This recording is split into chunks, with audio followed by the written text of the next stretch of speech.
views and opinions expressed by the participants of this broadcast are their own and not necessarily shared by the sponsors, organizations, or individuals mentioned in this broadcast. It will contain topics and language unsuitable for younger listeners. Parental discretion is advised. You're listening to 3231 Nomad Radio. Nomad Radio. We're live, folks.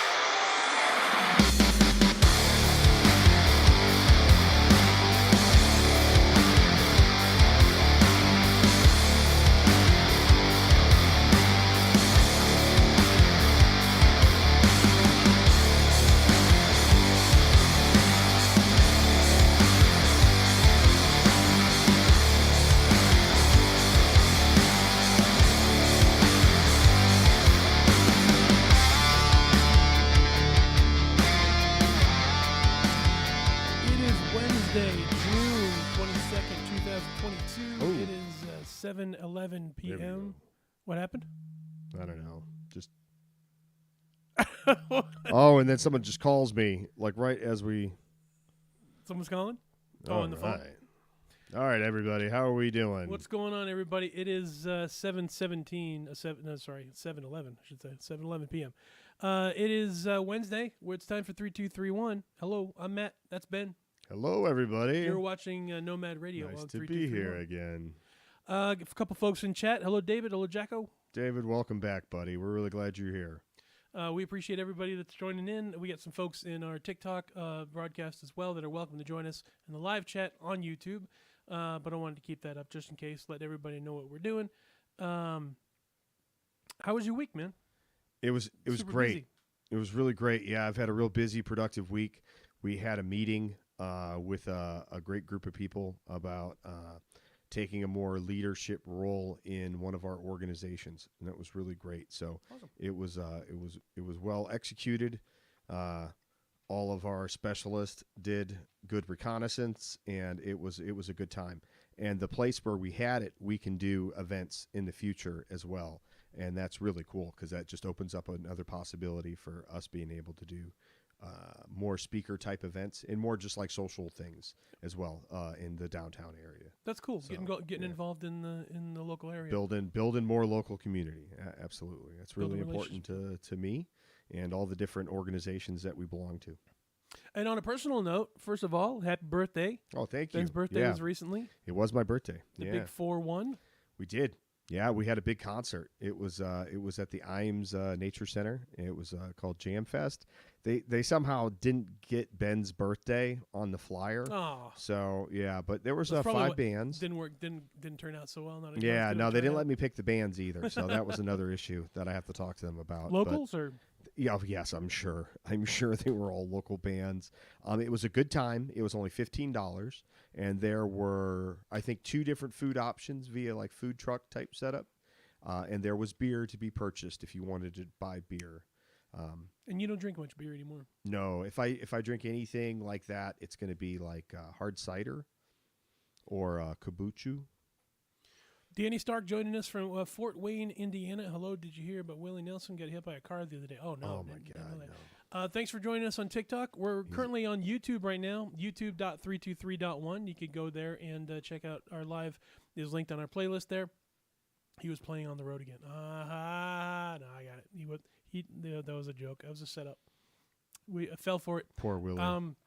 They don't let Willie walk across streets. You can join us on our YouTube chat right now. We are live on YouTube, youtube.323.1.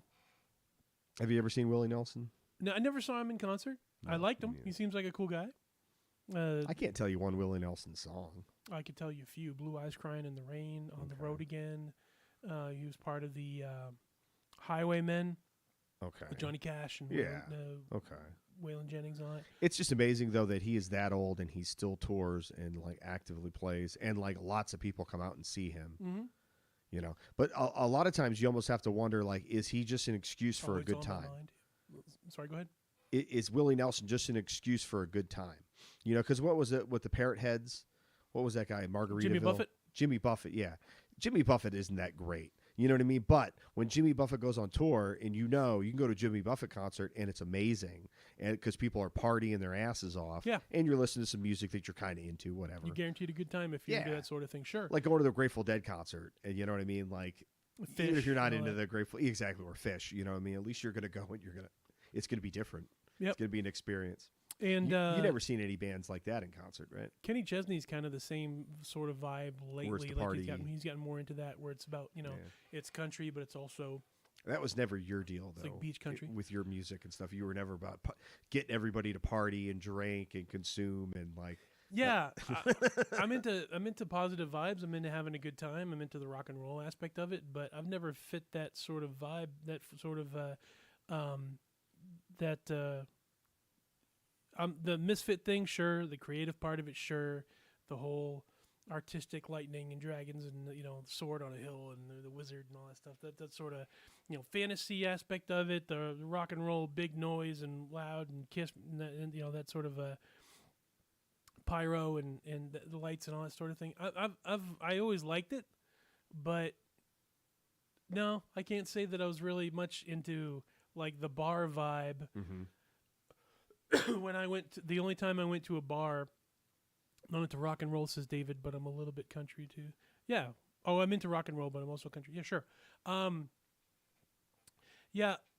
The first time I went to a bar, like on a regular basis, was Charlie Horse back in 2004, 2005. Charlie Horse was your original bar. That's cool. Yeah. Yeah, just because that was never my deal. Mm-hmm. I was into video games and I was into and did you comic books. Did you start singing karaoke there too? That's where I basically started because it's so funny that I didn't run into you at Charlie Horse singing karaoke before I met you. When you were actually playing in a band already. Yeah. That's you wouldn't, because a lot of people don't know that's like how we actually met was through you being a singer and a performer, and then you helping out me with the shows that we were Nicole and I were putting together with Ocala Rocks, and we were at a position where we could mutually help each other in our careers. There was a lot of stuff that you ended up doing for us, a ton of artwork and flyers. That was probably the biggest thing that you contributed to, other than your own performances of your band. But all the good-looking flyers were all Matt's. I'm willing to admit that. Yeah, well, it was being an artist, being artistic. I've always been in my room. That's where I've always been. Like, if I want to draw, I'm in my room. If I want to listen to music, I'm in my room. If I want to relax, I want to have fun, I want to use my imagination, I'm in my room. And I didn't watch a lot of television even, but when I did,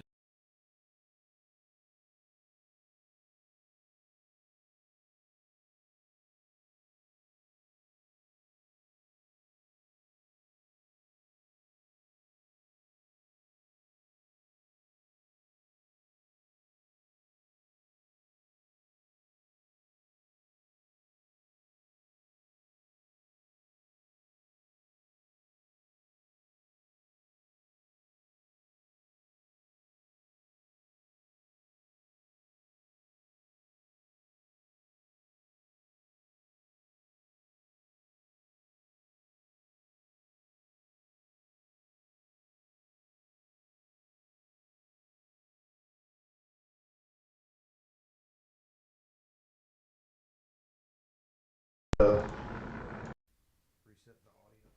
now we're working. Yep. Hello. That's OBS. OBS does that. Sorry about that. Oh, well. OBS is being a cranky little. Thanks for letting us know, Dave. Thanks, buddy. Yeah, thanks for having our back. No, just when I did a lot of shit in my room, it was about world building and using my imagination. And, Jamie's joining us in chat. What's going on, Jamie? Hey, Jamie. Jamie, we're next on our list is getting everything set up so that you can be here remote with us. Having you here for such a limited time was a great, for sure, but Jamie is best utilized in 4-day spans, not 2-day spans. It was too brief. I didn't even get a chance to really hang out with him other than like a little 15, 20-minute conversation. Yeah. But And it's tough. It is tough doing that when he's in Florida. Sucked I couldn't stay longer. No, we can always plan for another time, dude. We need to figure out strategically where is halfway between Knoxville and Ocala, so that we can just both grin and bear it and just drive halfway, and then we can hang out, do something cool, get a hotel like we just did. Dude, this hotel that we got, I want to say was not the nicest, but one of the nicest hotels we ever got. We got it for an insane price. Granted, it was only the one night, but it had 2 bedrooms. It had 4 beds and a couch that you could sleep in. So, it was plenty for all of us. And it would be neat to have like a briefcase or something like that sort of set up where we could just Oh, absolutely. Yeah, have everything in one bag. just pull it, just find a lounge somewhere or Yeah. some It's spot. It's definitely in like the top 3 hotels that I've ever been in. The one we stayed in DC was really nice too, and that had like 2 rooms. But Because they do a lot of them have conference rooms and stuff like that you could always do if you want to do work or whatever. So you can throw. Well, there's a whole thing of like doing content creation during conventions. And there's so many people that are already at that conventions where you could get them as guests to do podcasts like while you're there. So like we'd set up in a hotel room to do our show, and we'd have the people just drop right in, and because most people aren't going to come to Knoxville, but if we go to Fanboy Con or whatever, we might actually get like some D-list celebrities that are like, who's his grandfather, Don Amici? Okay, I guess I'll be on his podcast. Yeah. And there's a lot of stuff happening in the area as well. Like I don't know about Chattanooga. That's something to look into because that seems to be the hub. If you want to go travel from the south to Knoxville, you go through Chattanooga. So that might be something like the route through. There might be something to that, or that's worth looking into. Well, I know Chattanooga is definitely like you're closer to Atlanta and stuff like that. And Atlanta is just crazy. I mean, if people have never been to Atlanta, how big it is, and like how many counties Atlanta actually a lot spans. of Marvel is out of Georgia. A lot of there's a lot of production done in Georgia. Period. Yeah. Like the Walking Dead stuff, and there's a bunch of other production companies that have been doing a lot of stuff. Tom joining us, T Square in chat. Matty Ice, Big Ben. Hope you guys are well. We're doing fantastic. Thank you for joining us. Yeah, Appreciate thanks that. for joining. Thanks for watching us. But yeah, so talking about the music and stuff like that, like karaoke, that was your first taste of actual performance. Yeah, the shift I usually worked when I worked, I think it was a watering plant, the water bottling plant that I worked at. I'd work 10 p.m. to 6 a.m. So my nights I was a night owl all the time, anyways. And so I'd wake up about 9 p.m. and I would only work like 2 days on, 2 days off, 2 days on, sort of thing. So when I had my nights free, and I started thinking about singing, at least it wasn't a crowded place, and they had karaoke every night 9 p.m. Pretty solid karaoke for many of years there. Yeah, they had decent cheap wings. So I'd get me some wings and get something to eat and chill out there. And it was also a nice sociology kind of experiment to see the type of people that came in and were like, it was as I called showing their ass sort of thing, where they'd come in and then get wasted and be there until 2 a.m, just acting like a fool. And that's how I have to be if I think I'm actually going to be singing like songs. Why that makes me so nervous or filled with so much anxiety, the thought of actually going out and singing karaoke. But like, I know like right now, if you were to go out and sing karaoke, you'd feel stressed too, but not when you were singing karaoke all the time. Matt, so you would stay up all night on your days off, keeping the schedule? Yeah, exactly. I'd get up at 9 p.m. and I'd go to sleep at 8 a.m. or 9 a.m. or something like that.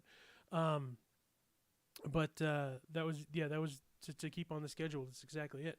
But with nothing to do and all my nights open, like on a Tuesday or Wednesday night, I could be there. When there are some people that, I mean, kudos to them in a way that they have the ability to, whatever they do during the day, at the end of their day, on a week, during the week, not on a Friday, Saturday night. That's like everybody party, everybody kick back, and it's the weekend and de-stress and do what you want. I would instantly point to Matt for karaoke. But everybody would do their day to day, and then unwind at the end of a night. And like show up with their bunch, like the secretaries and doctors' offices, and that those are specifically I remember was this group of folks that was a couple doctors at an office, their secretaries, and some of the other people that were working there as well, technicians or whatever. Like they would all go out at the same time and be out until like midnight, 1 a.m, just getting drunk, hammered Yeah. at Charlie Horse, Acting a singing fool. karaoke. Yeah. And you'd hear like I'd hear stuff all the time about the drugs and stuff that they would like trade around in the bathrooms, and like the That crazy smoking section, that cage that was in the back. Oh God. just so like Yeah. small town in Florida, nothing else to do. You do the work during the day, and the night. But you like just as act a small as fool. Ocala was, think about how much smaller some other communities were. Like people in Ocala would complain, "There's nothing to do here." It's like, dude, try being from a little town where there's like maybe 500 people, and like there's just nothing but farms and small housing developments. Yep. Kira joined us in chat. Kira from our TikTok community joining us on YouTube. Hello there. Fantastic. Thank you for that. Appreciate that. Yeah, So bands in high school, that's always they say you could tell a lot from somebody by what bands they liked in high school. What bands did you really like in high school? When I was younger, I was super into hard rock, heavy metal, glam metal. I was a 80s kid, an octophile, so I loved all things 80s. But the thing that really spoke to me was like Headbangers Ball was the thing on MTV late night, where it'd be like the hard rock, heavy metal stuff. Priest and Ozzy and Dio and Sabbath and Whitesnake and Warrant, Skid Row, Motley Crue, Guns N' Roses. Dokken was one of my favorite bands. Queensryche I've loved since, I don't know, probably into the So late most 80s. commercial metal you were pretty much into. Like, that's good. Yeah. Yeah. Like the big money touring Europe and touring Japan and the East. That have these tours and stuff, and the big, pyro and lights, and like I said, Kiss sort of vibe, where it's just like the big, these big the Monsters of Rock. That's what they called them at the time. Van Halen and Metallica and all old stuff. I dug that so much, and I was super into the heavy stuff back then.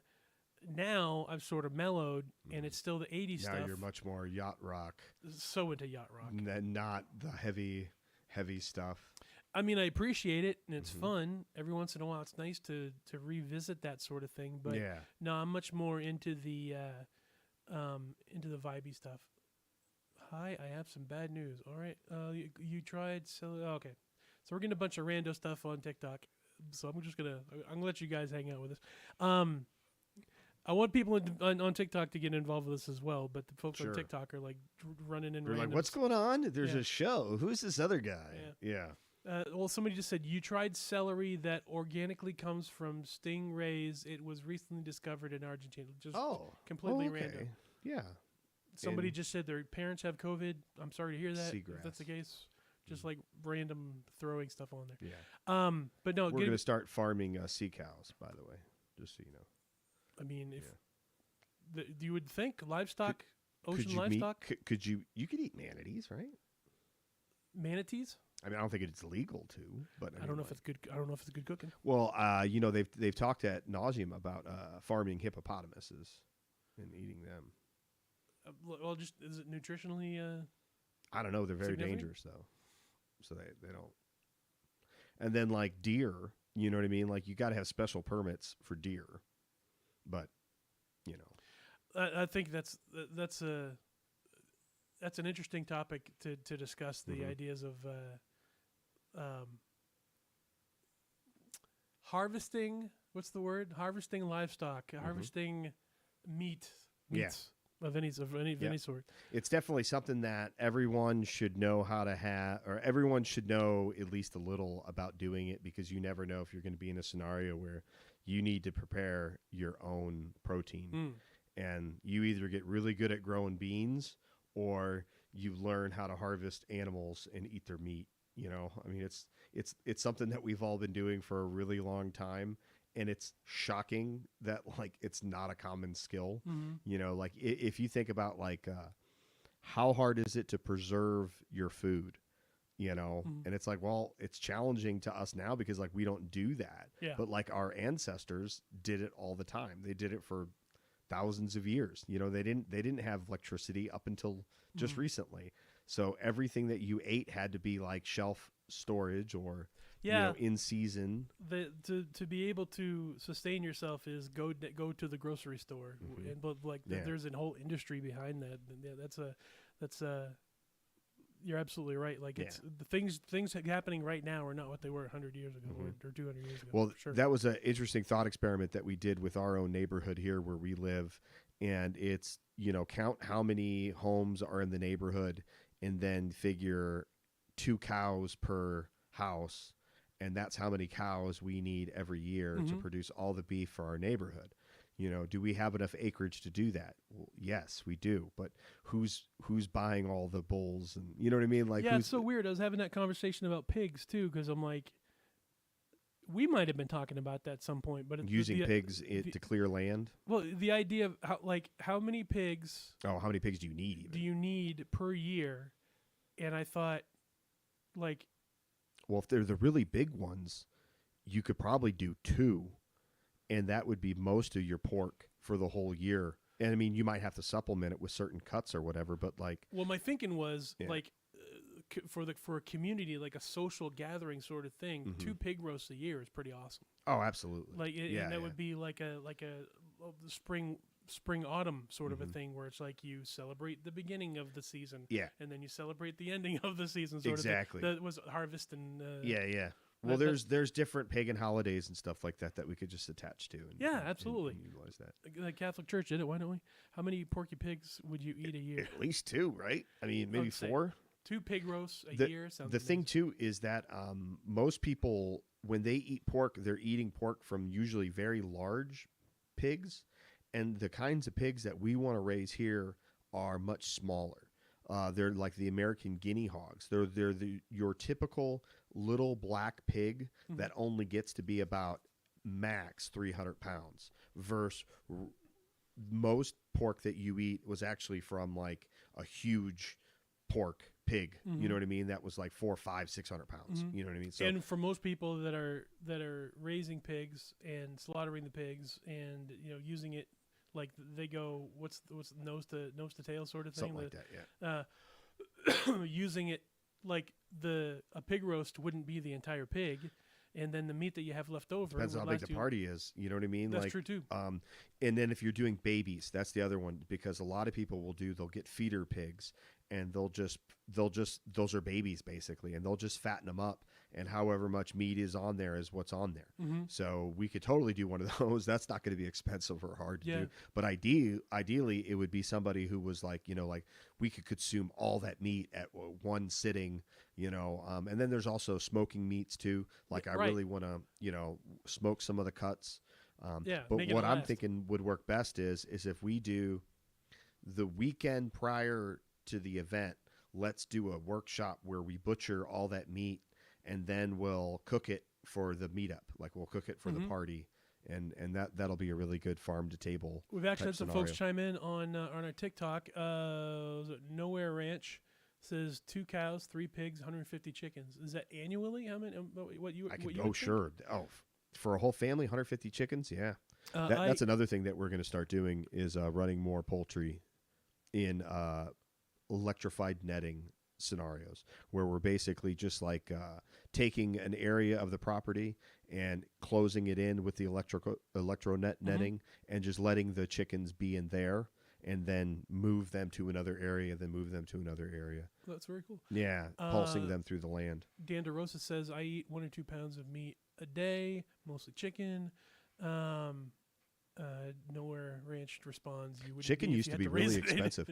People have no idea how good we've had it with cheap chicken. Chicken used to be expensive. And then, that was one of the big marketing things was a chicken in every pot, that the government was going to be able to provide subsidies so that chicken could actually be cheap. Because if you think about all the resources that go into making animal feed, Mhm. what's going to happen if we have any kind of big disruption? Mhm. Are you going to be able to get animal feed? Well, yeah, and looking at that too, you like what are the advantages to having a chicken as opposed to another type of animal? With chickens, you can have eggs as Yeah. well as the meat. Yeah, but but but there's two different species for I was that. gonna say, but Yeah. that usually doesn't really. That's You have an egg laying one, and then you have a meat one, and there's supposed to be I was gonna- dual purpose birds, but they're not really, technically really. Yeah, that's what I was dual gonna say. Like at first glance, someone would say, "Well, you can eat the chicken meat and you can eat the eggs," Yeah. but they don't realize that there's two different types of birds that you would get. One is Yeah. a meat bird, and one's an egg bird, Yeah. sort of thing. But that's fine for people who want to raise their own meat too, because there's lots of little designs that people have come up with for chicken tractors where they can do like 25 chickens at a time in one attraction that just kind of moves around your yard, with electronet fencing around it to protect it from predators. But you basically have this thing that you move onto fresh ground every day, so all those chickens, because they only live for 8 weeks. Mhm. Do you know that? Like it's a 2-month process from babies to freezer camp is 8 weeks on the hybrids. Now you can get what's called a oh great, I'm blanking on here. Heirloom variety. You can get an heirloom variety that will, do better long term with genetics, but is never going to be as quick as that 8 weeks that they've come up with. Mhm. You might get something that you could put in the pot at 12 weeks. You might have something that's 16 weeks. But think about if you're having to provide feed for all those animals, there's that math equation. What's the effective rate of conversion from the feed to meat? And that's how you determine what things are worth growing or not. So like pork is a really low number, chicken's a really low number, but like when you start, with other animals, it goes up. You know what I mean? Like if you're going to have to feed a cow, everything you put into that cow, it's an expensive meat. But if the cow is just eating grass 90% of its life, and then at the end of its life, it gets sent to a feed lot where they start eating a lot of grain to get fat. Well, you want marble in a steak. So that's where a lot of that fat comes from. So, you see grass-fed steak or grass-fed beef, it's been eating grass, but like right before it went for process time, it got really big on grains in a feed lot. And then, the whole process of aging the steaks and stuff like that. Like, I'm not super into that stuff, but I do know enough that I know just an organized effort in my own neighborhood, we could get all the beef we wanted from the guy who raises beef in our neighborhood. Right. Like it's, yeah. Nowhere Ranch is kind of blowing up the TikTok right here. Nowhere Ranch, if you'd like to join us in our YouTube, you're more Come to than the welcome YouTube to. channel. Speak with us. Yeah, because he says it is all. Let's see. This is what I'm doing, setting up a self-sustaining homestead. If you have any questions, let me know. Would love to have you be a part of the community. And we too have that. Yeah, that's one of the things that Ben, one of the main topics that Ben loves talking about, and I've been interested in it as well. Is in what he has to say. Because it's also not just us; it's our neighbors and it's our community that's all around us. It's the Knoxville area, it's the East Tennessee area, it's the Tennessee state, and then with 3231 is kind of our connection to the entire world. At this point, we have people that have been fans of 3231 for so many years now, and there's so many different states. There's so many different people who will pop in our chat and talk to us, and share a little bit of their life with us. And some of these people, I mean, like Trev was on our last broadcast, right? I mean, like that. How in long one has form he or been another for the past 10 years? Yeah, exactly. That's awesome. You know what I mean? So it's cool that we have a few people live on the show with us that are hanging out with us, doing the show with us, and then all these other people watch later. And some of those people have been watching our broadcast, Matt's streams, my streams, for many years. And they're not sick of you yet. They keep coming back for more. And I appreciate them for that. It all has to be done using regenerative farming practices. That's what we love talking about. Not heirloom, he said heritage. Heritage breed. Thank you. Heritage breed. Yeah, I got mixed up. Thank you. High rotational grazing done right. You don't need to feed hay or grain. Yeah. Well, we do here some parts of the year, but the whole goal is to minimize it, and then, being able to get good hay. That's the other big thing too. I don't practice any of these things, but it's still an interesting conversation to have because you may not like the one thing that we found that Ben and I have sort of unlocked is even though you may not it's a good conversation to have, and there's some interesting points that even if you don't like on something like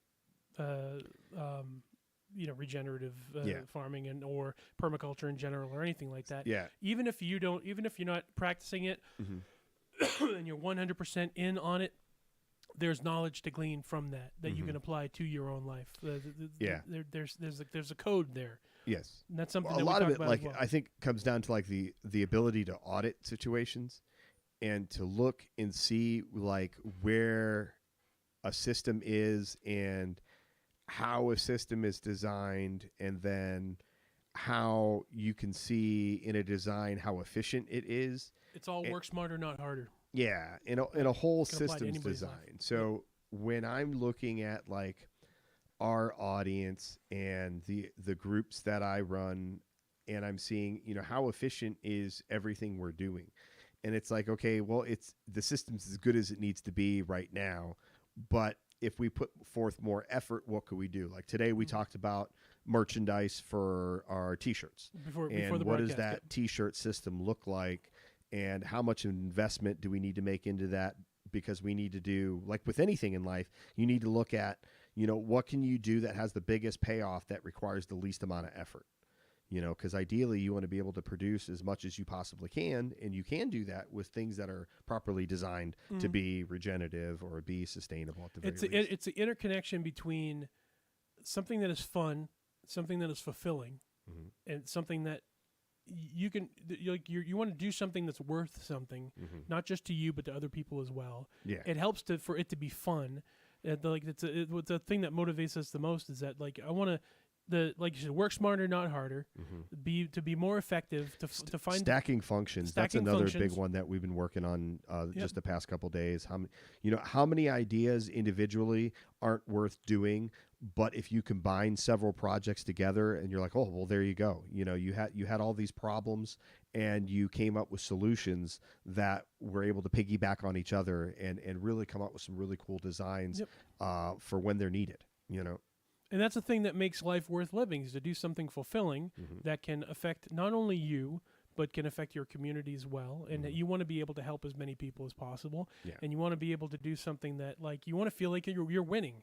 If you're going to do a task to the best of your ability, and to do something that you can feel happy with, and you can learn something like I've talked about before when Tuck was on here. You have the 4 stages of living. The first 25 years is learn shit.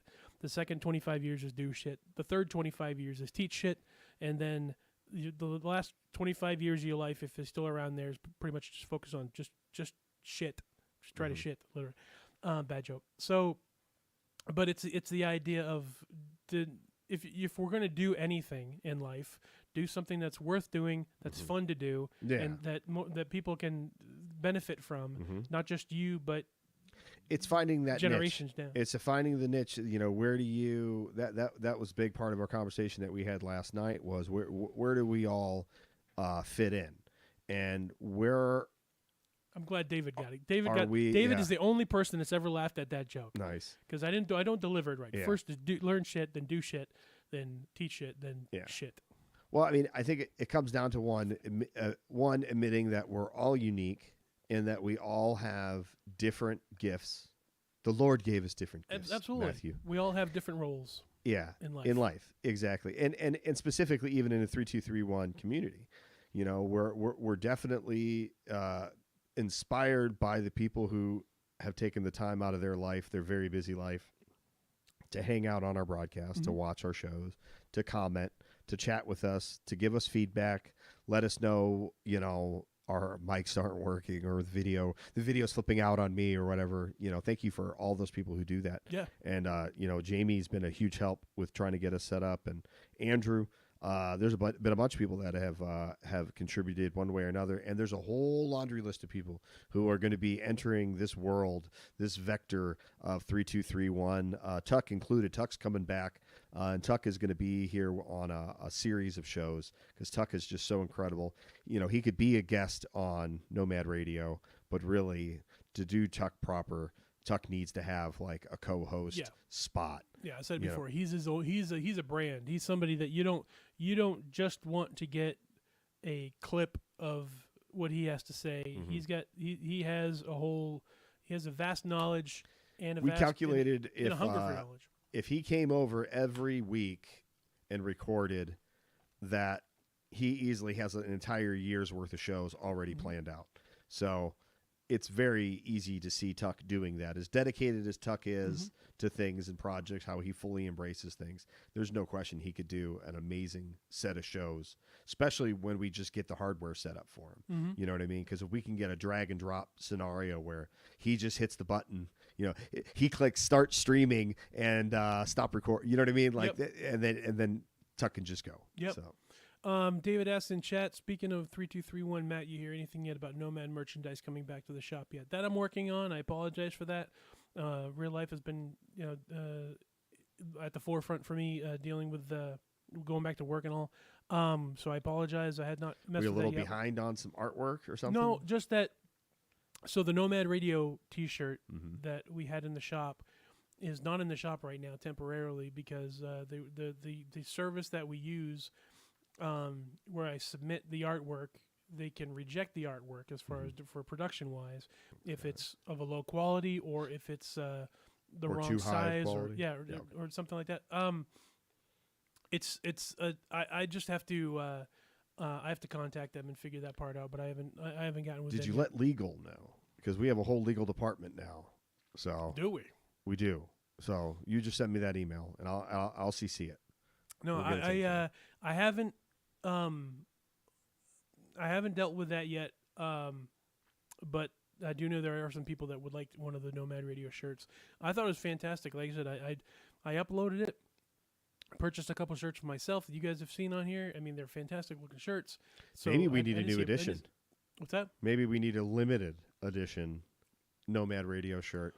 Where if you buy this shirt, I think this shirt should grant you superpowers.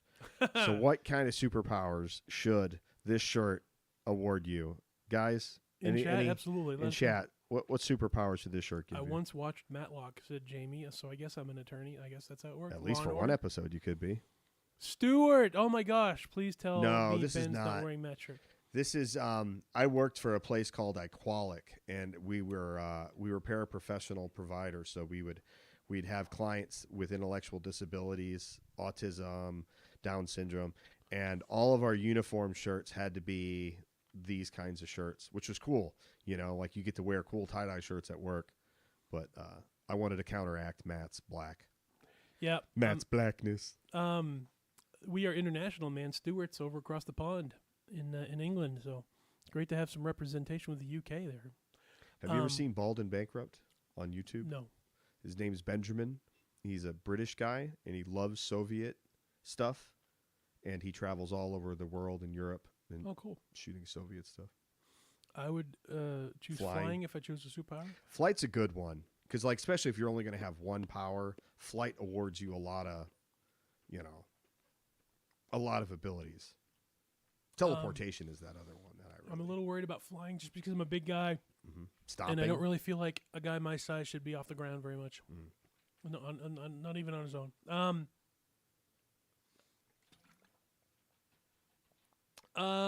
Let's go with you first of all. What superpower? If you could pick a superpower, which one would you go for? I always dug teleportation into other dimensions or being able to open up portals into other dimensions. That's always been a superpower that I always thought would be really cool because if you could only do one thing, opening portals into other dimensions seems like a pretty cool power. Sure. Especially if you find a dimension that is really cool. Or you find beings from other dimensions and you're like, all right, well, I'll get you out of here, but you got to give me something. Yeah. We have invisibility. What plot device could you give me? Yeah. We got invisibility, power of persuasion, insane metabolism, so they can eat forever and always be fit. I'm a big fan of. I got to go towards conditional immortality or invulnerability. I used to play a game called Champions. That was when I first really started getting into doing superhero role-playing games. And they had such a big laundry list of options, different combinations. It's arguably the best tabletop superhero role-playing game. It's of all time, it's super crunchy, but Because it's champions, and what's the other one? Is it heroes or well, champions? And there's like another Palladium has Heroes Unlimited. Oh, okay, I think is what it is. Yeah. There's but Hero System is the name of the system. Yeah. But Champions is the like Dark Champions and stuff like that is they're the same heading. But just the idea of rather than a list of 12 different powers, like it's very you can with that particular game you can create you can mimic any superhero's powers in some really weird ways. But it was like a point buy, right? Like the more powerful the power was, or the duration was a certain thing, and like if you had to take like disadvantages, it would award you points. Yeah, you can increase how powerful the thing is by adding stipulations on it. Like if you have like 100 points that you can spend on a power, and you say, okay, but it's going to be attached to a ring on my finger that that I could take off, an obvious accessible focus, because that makes the power more vulnerable in a certain way. It means that you can put more points into the power. You could take it away as a plot device. Yeah. So 100 points that you'd put into flying in you would put it in a ring, and so it could give you 120 points of flying or 130 points of flying, because it reduces the cost of it, because it has that that. And there were real good rules for techno stuff too, right? Like the ray guns and the ability or devices that basically have magical abilities, essentially, that you could utilize. Yeah. Yeah, but the idea is that you could create some very interesting characters within the rules, within the guidelines of how to create a character, and it made me think a lot. Like it really oh, well, how, it made me explore the different powers that you could have. And I like the idea of, I boiled it down to, I'm not a big fan of flying, or invisibility or anything. Like a couple folks on TikTok were saying like invisibility or super speed and different things like that. I always thought a great idea for a character and just really reality based and really grounded was just life support. You don't need to, you don't age, you don't need to eat, you don't need to drink, you don't you're immune to diseases. Just basically having such a high constitution and high invulnerability that like you just never die. You don't have to worry about getting unless stabbed. You're killed. You don't have to worry about getting shot. You could literally. So you're just saying you're invulnerable at that point? Yeah. Like you just heal like a Wolverine or whatever? Yeah, exactly. And like the idea of, I always thought that would be cool for a character that they can't fly, but that he can just jump out of a plane and land. Yeah. And make. Well, isn't that kind of Deadpool's shtick too? Is that he can't really die, so he can do all sorts of stuff like. Well, he has super regeneration. Okay. And I don't think he has pain receptors necessarily, but I'm not sure about that. But as far as he's also out of his friggin' mind. Yeah. But the whole thing about Deadpool was the fact that he can regenerate from cells. Like has a super nutso regen capability. So you could chop off a finger and he can grow back from the finger. Would you see a Deadpool / Spawn movie? I know you couldn't do it because of license, but I always thought those characters. Absolutely. Yeah, at least in like a crossover story or something like that, because that'd be pretty cool. Well, you said that you did that way back. You when you asked me about like for my birthday, you had that picture for me. Yeah, the multiple characters and stuff. All your favorite characters. What would be my superhero group? And it was Spider-Man 2099, Blue Devil from DC, Nightcrawler from X-Men, Deadpool. I forget who else was in there. Oh, we should. Well, it already is framed. We should hang that on the wall too. We should bring that in right on the wall. Yeah. But it was like I always liked interesting, quirky characters. But the idea of just like it would just be cool to have a guy who I dug. What was his name? Constantine. Because he dealt with magic. He was a cool mage. But he's kind of an a-hole. He smoked. He was just like one of those. He was just like. I heard he didn't even pay taxes. Yeah. Well, he was like pansexual. He was like just he was a wild dude, but it was like an interesting character that just I always like the bad guy chain smoking type of dude. It's a bad boy kind of thing. The anti-hero sort of ideal. But yeah, just to have a guy who's a normal dude, but you can't really blow him up. You can't stab him. You can't anything like that. But then again, there would be problems as well with that. With like, well, you wouldn't get sick. He wouldn't get injured.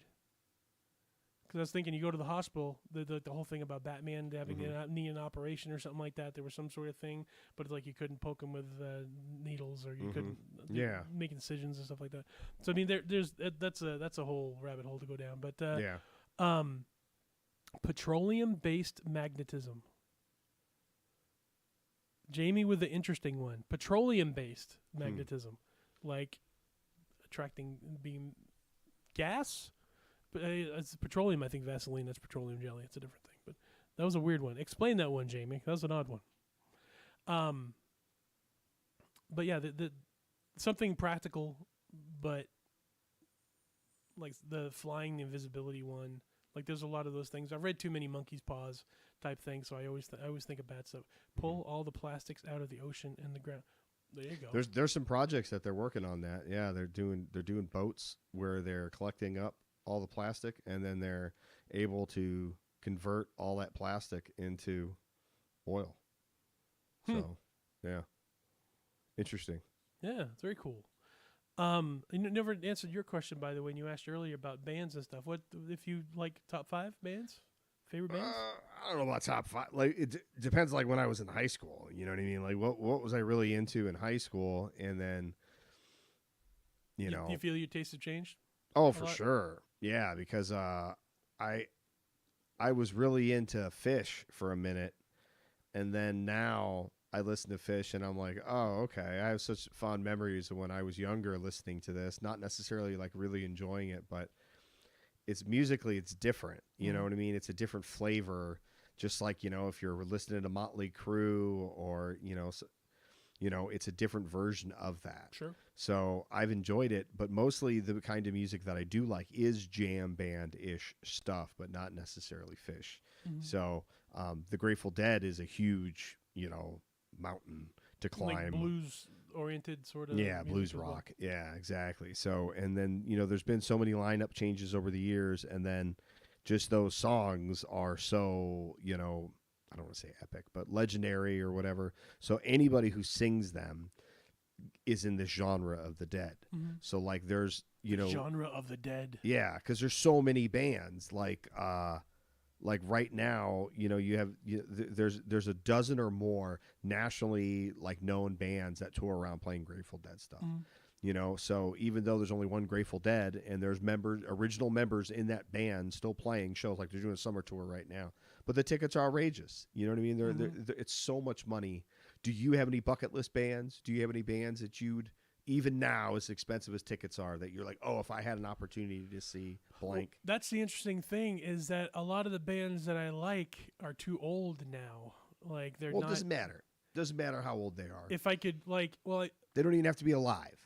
I was they don't gonna even say, have to be alive. If you could actually bring people back from the dead to see, okay, let's do it that way. Or 3 bands that you could see in concert if you together. could get into a time machine and you could watch like that would be that's the kind of scenario. If you have a Stargate and you can open that Stargate up and walk into any concert, what 3 bands are you going to see? I always think about the old Budokan, the old Japan tour type of bands back in the 80s, like Dokken, no,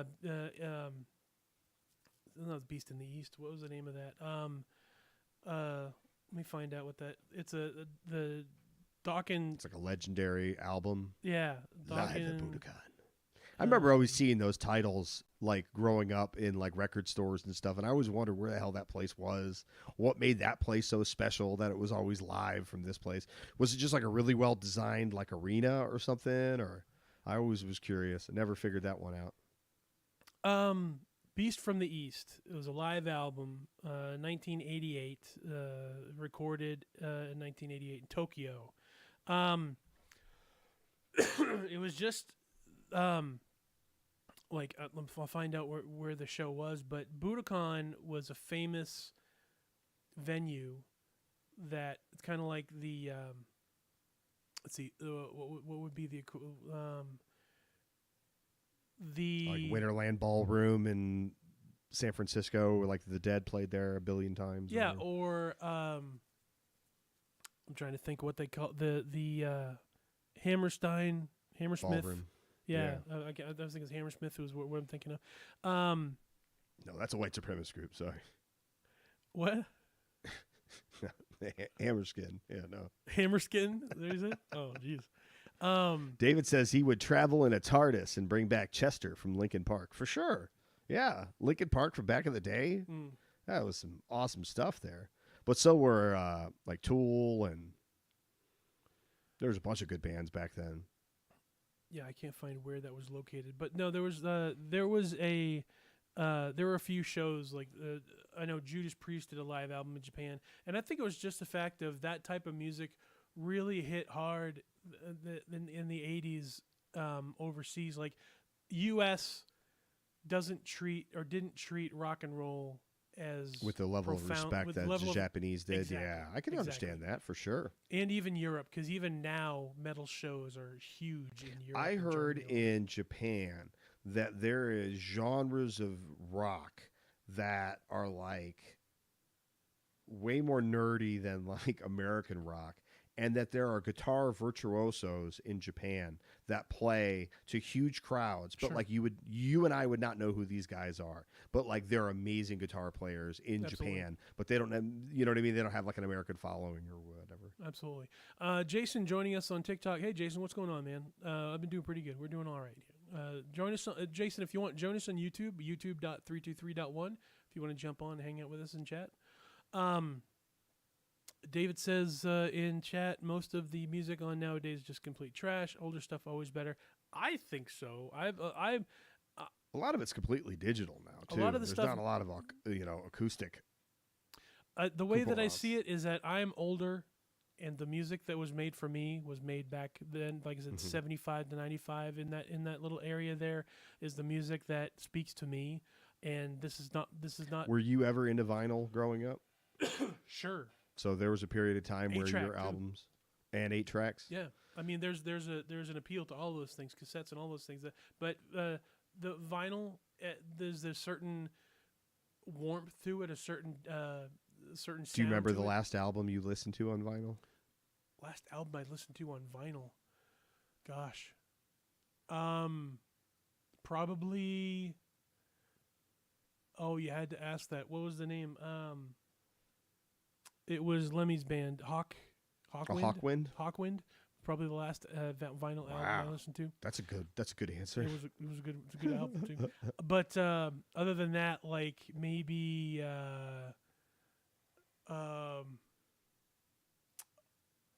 my brain wants to say Jethro Tull, but no, it wasn't.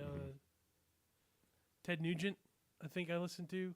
Some Cat Scratch Fever. No, it was, actually no. Let me think. I know that when I started in a band, I started in a cover band. You were in a cover band? Right before the Kings of Awesome, Casey and I and this guy Roger and his son Robin, we were in a band called Sucker Punch. And we played in Ocala. Like I said, it was right before we formed the Kings. And we did a lot of Kiss and a lot of the covers that we did were like Whitesnake and Warrant and AC/DC. The same kind of stuff you guys were going to cover as Kings, but different. Yeah, and a lot of Kiss because they were huge into Kiss, and so probably who's not totally into Kiss? Me. I'm not a lot into Kiss. I've never seen them in concert. I like the concept of them. I like the business model for them. The idea behind them being a brand and the having characters. I just didn't like any of their music. I think that was part of the problem. I don't really like that kind of metal. Whether it's any of those bands, like I don't like. It was a little hard rock for my taste and a little too classic rock for my taste. Like the image was a lot harder. I liked watching Kiss Meets the Phantom. That movie. I remember watching that on VHS back in the day. I remember my brothers had that. Yeah. But that's probably the most I enjoyed Kiss. I liked the show, but I never liked the music as Mhm. much as I liked the show. I didn't think it matched up, but I appreciate them so much for what they brought as far as the stage. Did you go to presence and the concerts a lot when you were a kid? No, I didn't go to a lot of concerts until I think the first concert I ever went to was in like '91. It was the first show of the second leg of the Guns N' Roses Use Your Illusion tour. Nice. Soundgarden opened up for him. It was the Worcester Centrum, and that was the first concert I ever went to, and it was pretty much like the best Guns N' Roses, the best version of Guns N' Roses, because like they were. Were like show shirts like $10 back then? Like everything was super cheap. Oh, I was too poor. I didn't even consider that at the time. Yeah. It was like I was just kind of surprised to be there, and very felt blessed to be So there. many people got lucky that night at Yeah. that show. But like they didn't get on stage until like midnight. Weren't they notorious for getting on super late? Yeah. Yeah, But Soundgarden got to blow you away. yeah. They were all right. At the time, I didn't appreciate them, but just because I was like so much into Guns N' Roses, and I'm like, let's get to the band kind of thing. But no, they looking back on it, like they were really good. But I went to that one concert, and that was about it until probably I'd say early 2000s. I'd say when Casey and I got together, which I think was like 2003, 2004, or something along those lines. Maybe 2000, let's say 2006, just to be on the safe side. About 2006, up until then, only been to one concert. But then Casey and I started to go to all the shows. Mhm. Like we'd seen Whitesnake a couple times. We'd seen Black Label Society. We saw Kiss, Motley Well, thank Crue. God for that you got to meet KC and start going to see some fucking real shows. Yeah, Scorpions, Yeah. Priest. So that really helped cement the ideas that you had with what you wanted to do with your own band, the Kings of Awesome. Yeah, That was going to be given birth to in just a few short periods of time. Definitely. And like Foreigner, it was another band that we saw. I'm trying to think of some of the other ones that we'd seen. Yeah, Thin Lizzy, we saw because we saw a couple shows where the bands, it was like I said, early 2000s, so bands were still out there, but they weren't the bands that they used to be. Mhm. And it's Yeah. kind of like that's where you get the experience of the in the professionalism of the bands, but they're not it's not like super expensive. They're kind of like doing small shows again, sort of thing. And I always wanted to go back on it. I always liked that idea of going to those type of shows. Queensryche, I saw Queensryche probably 3 times. And yeah, because they're smaller venues, sometimes outdoors, and they're still fantastic shows. College theater shows too. Those are some other really good shows that have a lot of possibilities. Mm. And it's too like I'll see a bunch of bands that I like, and I'll see like the recordings of it, and like I'll see like it was in Gainesville. It was at the college. You know what I mean? So I can only imagine back like 1970 Right. seeing the Allman Brothers at University of Florida campus. Like That you was a good imagine venue, too. the debauchery that was happening that day when they're rocking out to Midnight Rider and stuff. You know what I mean? Mhm. Like I'm sure that was a good time.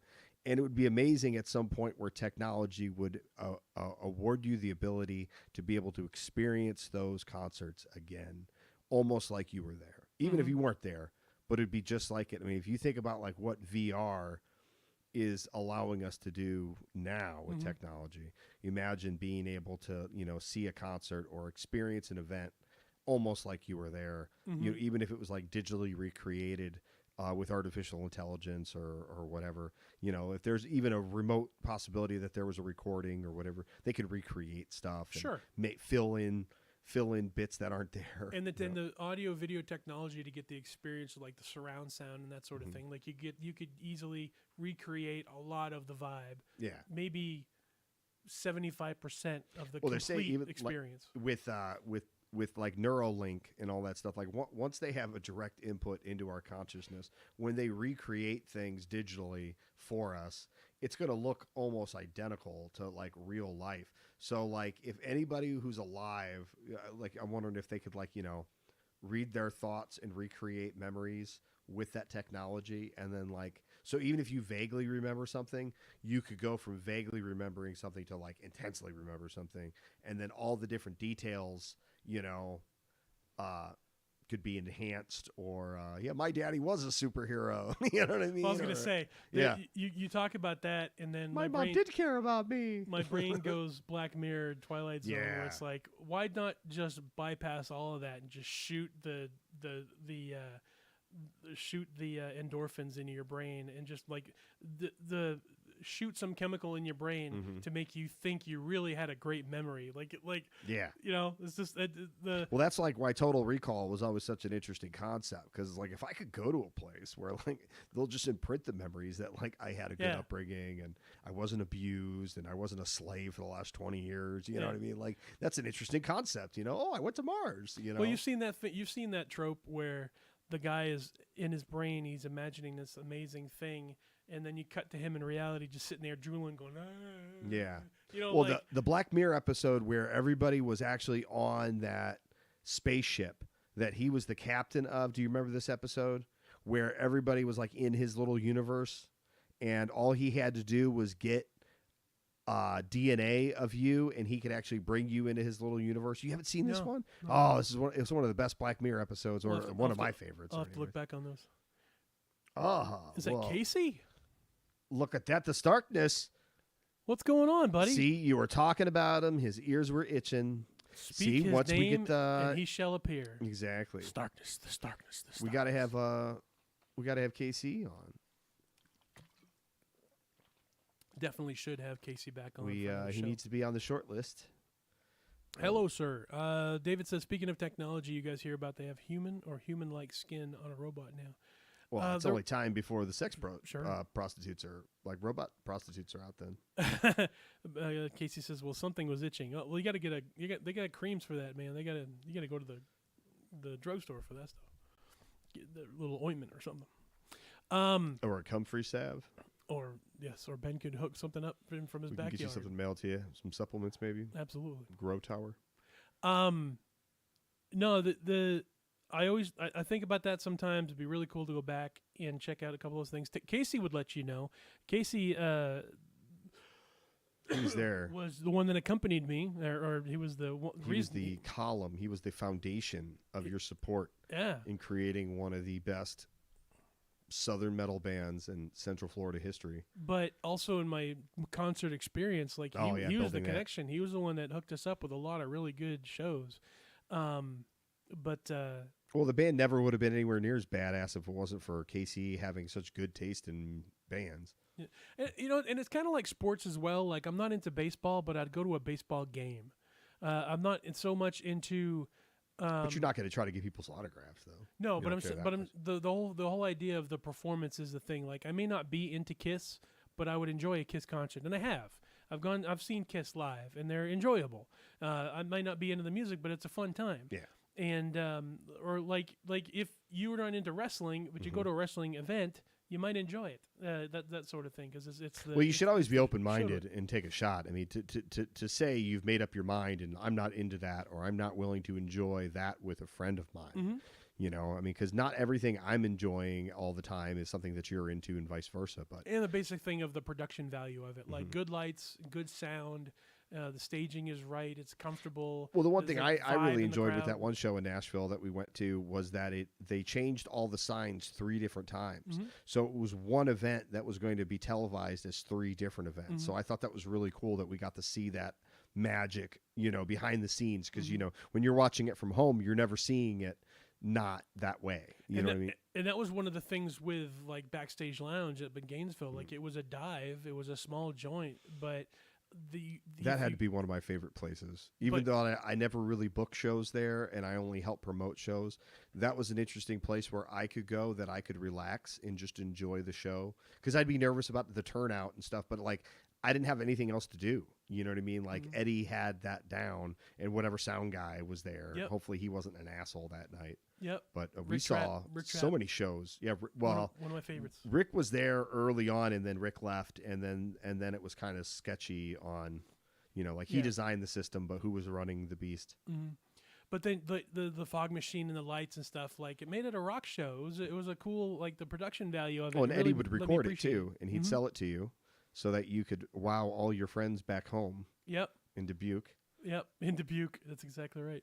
But the going to see like I said, Scorpions, and to see some of their set designs and stuff. Like Scorpions was one of the bands that was the first time I'd seen. They had LED screens, like top to bottom, all over the place, and they had the the graphics, the show of it for even a small venue like an amphitheater in Tampa. They had such a fantastic setup. That it gave me a lot of ideas for what you could do. Like I'm thinking 10 years down the road, any band could do this kind of a thing. Yeah. With the technology that was available, like you could really put on some amazing shows and the spectacle of it all. Judas Priest ended up doing it as well, and it's like just that you wouldn't need pyro, but you could simulate a lot of that on stage and a lot of the. You remember Selfless, the band in Ocala? They played at the drive-in. And I had so much hope that would be a cool thing that we could adopt. Sure. Was you playing at the drive-in and like video of you projected on the screen and everybody in the audience can hear you play well. But back then the technology wasn't quite there, opposed to the technology we have now. We absolutely could get something like that going. But we're not in that realm anymore. You're not in a band. Ben doesn't book bands at shitty bars. It's interesting, but I $5 at the door. Yeah, I don't see that worth. I mean, it could come up some really good ideas, but I don't see that as being viable, especially post-COVID, because when it would be tough to get people out anyways, just to a public thing. But the certainly the concept of that. Well, like we talked about with Star Wars and the production, like the studio that they had, how they have basically a whole dome type of area where like you could like that sort of that idea of whatever you want your background to be, it can be, and then if whatever special effects you want to throw on that, you can throw on that. Like if you were to have a venue that was like a holodeck, essentially, like a low budget kind of holodeck vibe, you could have a great venue that is a corner of a studio, corner of a warehouse, and do some amazing stuff and be able to show it. So I mean, it's a neat concept. But yeah, that's what I'm talking about. That whole seeing, I really got to appreciate seeing a lot of those older bands, the production value that they put into that stuff, and being able to apply that to smaller bands. Like you could appreciate a Kings of Awesome show. That's one of the motivating things that kept me in the band. I think I appreciated almost everyone that I saw. Almost everyone. I never kept track, but it had to have been, I don't know. Because that's what you want 40? in a show. That's what I want to show. I don't even know how many times I saw your band play. How many shows? How many performances? How many performances of Kicking the Dick have I heard? So I don't know, and I'd have to think about it. But I mean, it's it was the a whole lot. package, and I don't know that a lot of bands do that nowadays. Like with festivals and stuff, the older bands really depend on engaging the audience. And when I look at a lot of the modern concerts and stuff, like there's a lot of that, the audiovisual type of stuff to it, but I've been so long out of that scene that I don't know. I don't ever want to go do like really big stuff anymore. Like people talked about going to Bonnaroo this year, and I'm like, I don't want to go to Bonnaroo. There's like 80,000 people there or whatever. No, I want to do something small with like 150 people, and a third of us are doing workshops, and a third of us are taking classes, and a third of us are there for the art. And the art includes, there's going to be some music there. And, like, I think we could put something like that together that I would be much more interested in participating in versus, like, we're going to get 4 metal bands and we're going to put together a show. And, so on the Mike weekend, D's not going to be there, On the weekend of my birthday, I was thinking about this a lot, of something called Monsters on the Mountain. It's in Gatlinburg. Yeah, you mentioned that. Yeah. 3-day rock experience with just a tremendous lineup. I'm trying to pull it up here. Tom Kiefer of Extreme, Yngwie Malmsteen, Extreme. Dude. Quiet Riot. Why aren't we doing this? Kip Winger, Autograph, Lillian Axe. Oh, we got, how much are the tickets? A lot. Oh, really? What's a lot? I can purchase now. Let's see. Ticket information. Yeah. But there was a ton of 'Cause bands. here's And what we Queensryche can was do, gonna play guys. on my Matt birthday. Matt really wants to go to this. I really want to go to this. I think there's enough people in our audience. If everybody kicked in a few bucks, Matt and myself, we'd be able to go to this concert. So how about let's do that? I don't know Everybody, well, here's the thing. I don't know if I want $10. to go to that. Everybody kicks $10 in. Let's see. How much is it? So everybody knows. Because I think this is possible. I think we can make this happen. Trying to pull that up. And everybody who donates, you're going to be entered in for a raffle. Single day pass, $175. Okay, well that is a little expensive. That's what I'm saying. And I was gonna, I was thinking, for a little while, I'm like, We could I still would make be it kind of interested to do that. However, I don't want to do that because it's a festival event. I don't know if I don't necessarily want to do like Queensryche, Striper, Stephen Piercy of Rat, Dangerous Toys, Eclipse, John Karabi, Enough's Enough. So they're then like Sunday's got like Night Ranger, Kicks, Firehouse, Nelson, Vixen. This definitely sounds like a concert for you. It's There's no huge. question. Why would you not want to go to this? This is like every band that you draw influence from. Why would you not want to go one more time? Because it's a festival Yeah. in late August during the day in the South. Oh, that's enough reason right there not to go. It's gonna be horrible. It's gonna be. I think I'm gonna be miserable. I'm gonna be super dehydrated by the end of the day. Probably sick to my stomach. No. And there's just it for. You're going to be backstage. You're going to be VIP. You're going to be hanging out with Striper. No, that $175. 3231. 3231. We can get a media pass, and we can go and we can get content backstage. If everybody makes this happen, I think if everybody wills this into manifestation mode, well, we could get this. We could get this happening. Queensryche and Judas Priest will be playing in Kentucky in November, and I could. That sounds. There's a much big more my concert speed. happening in North Carolina too, with a bunch of bands. What's that? Bunch of bands, a bunch of Poison and Oh yeah, the Motley Crue. Def Motley Leppard. Crue. That's happening. Yeah, Joan. I mean, if you really wanted me to, I would go with you, but you'd have to twist my arm. Well, a maybe little we bit. can do November in Kentucky because that sounds like a doable. It's like an hour and a half. Oh, I'd love to drive. do November in Kentucky because I mean, if anything, it'll be cold, but it won't necessarily be like snowing or. And that's nasty or Judas whatever. Priest, Queensryche, and that would be much more my speed in a smaller venue, Mm-hmm. not a festival, not with because it's just I'm not the type of person I'm sure that Nicole would go enjoy with an us. We entire could get a day event. hotel. Mm-hmm. So yeah. Nicole would go with us. We could get a hotel, Yeah, I just don't think a whole entire day event is something that I have. the especially in stamina August for. during the day. No. Yeah. Not Me, my fun. I've thought about it for a little while because I'm like, it's my 50th birthday. When are you going to turn 50 again? You know, it's like it's a big moment, and I'll treat myself. But then the more I thought about it, I'm like, I don't think I would enjoy it so much. And November in Kentucky sounds like a Hank Williams tune. That's true, Casey. It is. Yeah. So me and my speed. Probably that November show in Kentucky, Corbin, Kentucky. I think it is. It's Judas Priest and Queensryche that I could do, but an all day, I wouldn't be able to enjoy all the bands the whole day. I just it doesn't sound like it'd be worth it for me. But You could just hang out in your van, and then just time it perfectly where you just walk over to the stage and see the concert. Yeah. I'd love to see Queensryche again. Like I can't get sick of those. Those guys are awesome. But, Jennifer joining us on TikTok. Hello, hi Jen. How are you doing? Are you still working on 10,000 Worlds? We are. We were just talking about Speaking that of earlier 10,000 Worlds and definite tie-ins for local businesses, we really love a local joint here in Fountain City called Sci-Fi City, and we have yet to reach out to them, but we would really like to do some sort of show with Sci-Fi City, whether it's live on location or just talk to some of the staff.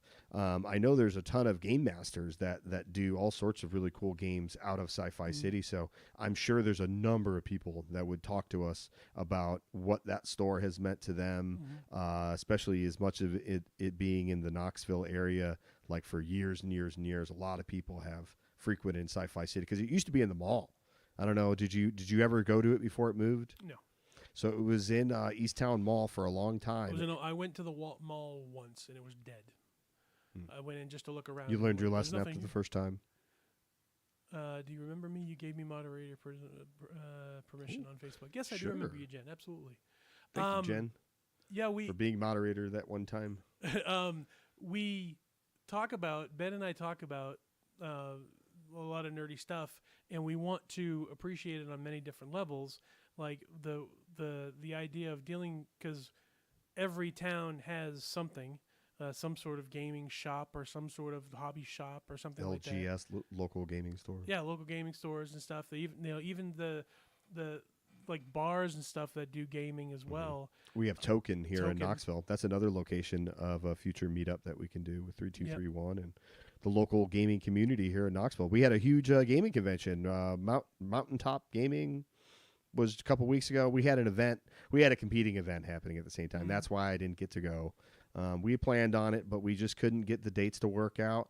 So that's why we didn't do any coverage or kind of anything with that show, because I wanted to at least have been there before we gave it any kind of coverage or anything like that. But I'm just glad it happened, that there's enough going on in this area to support some kind of convention. Between Knoxville and like Asheville in North Carolina, like there's within like hour and a half, 2 hours, would you say?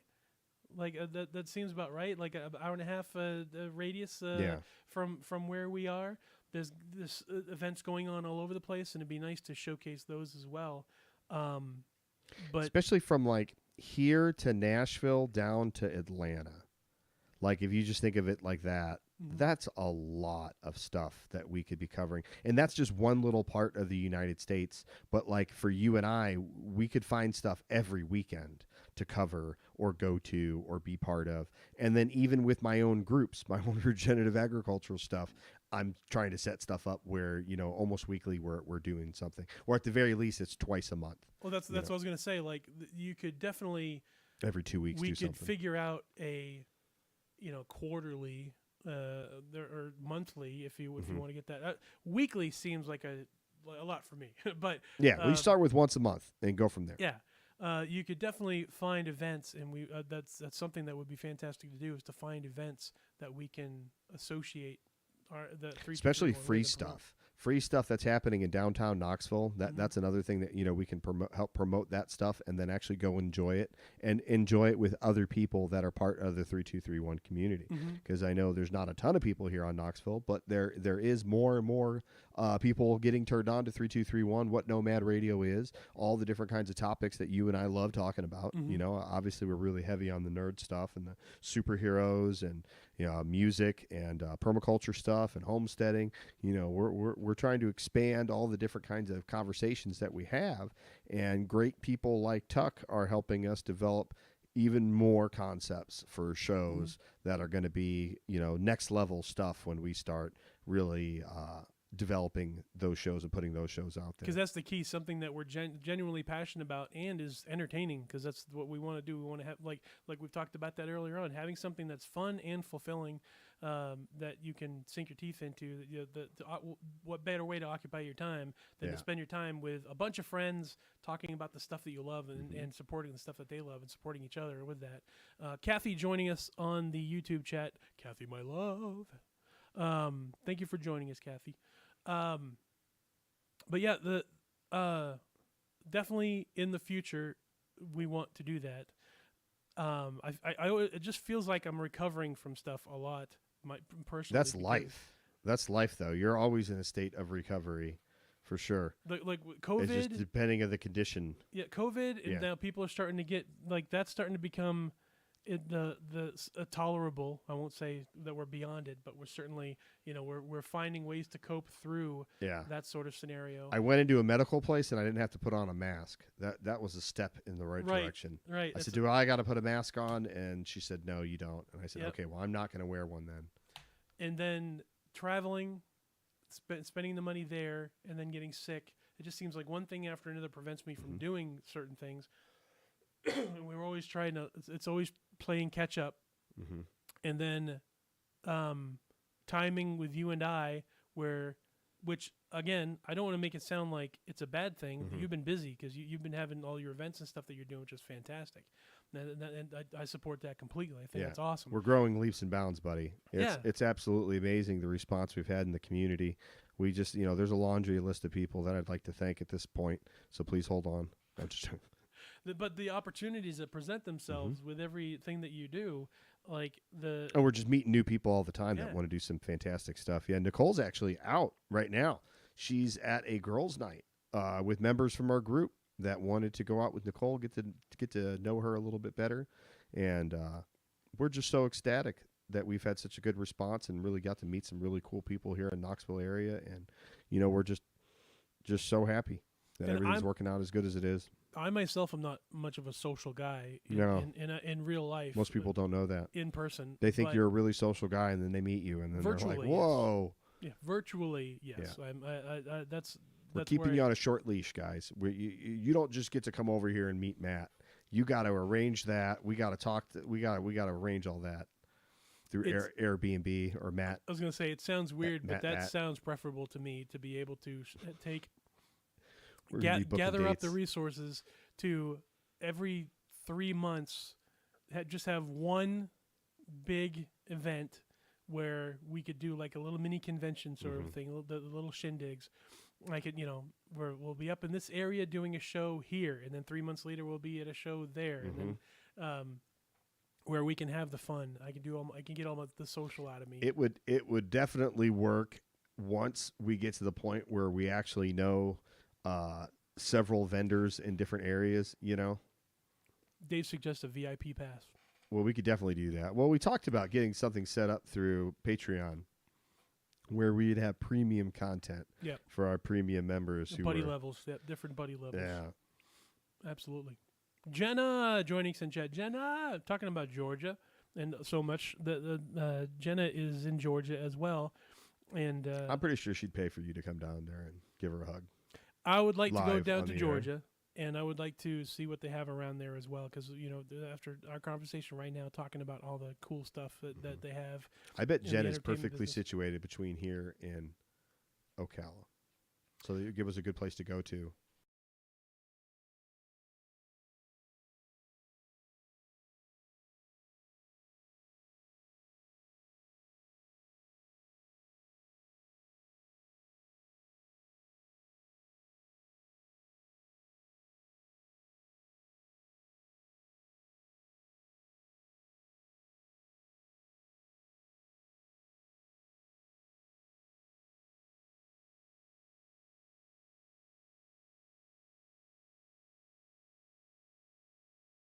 Buddy, I can't believe that. And we're back. Wow. We got it. Well, has it been a really long time since OBS has been reset? Like the No. computer's been? No, I've been watching it in my peripheral. I just stopped paying attention to it, and I think that's when Yeah, it it's just decided been to crap out on me. Thank you, David. David's an important part of the team here, guys. He doesn't get the respect he deserves. All the money that Ben was talking about raising to get me to a concert, let's not do that. Let's spend the money. Let's get the money together so we can get a better computer, so we can do this. Well, I don't know. It's still 45 minutes to Atlanta from here. 4 or 5 hours to Ocala. See, if I was 4 to 5 hours from Ocala, I would go to Ocala a lot more than I do because Ocala is like 9 hours, or I think Jamie said it was 10 hours with stopping, maybe 11. That's a long drive. And it's also super inconvenient because you have to drive west to Chattanooga and then south. Yeah. And it's like if you could drive directly from Knoxville south to Florida, that'd be a whole different ballgame. It's super discouraging to have to drive all that way. Yeah, it ends up West. being about 12. And Yeah, but it's all right. still in the plans. I do want to travel still. The It's just so expensive, and your vehicle only gets so much mileage. You can't. Yep. There's no traveling to be done. You know what I mean? Now. I've taken too many trips north in my particular van right now that it's over 200,000 miles. 200,000 miles. Yeah.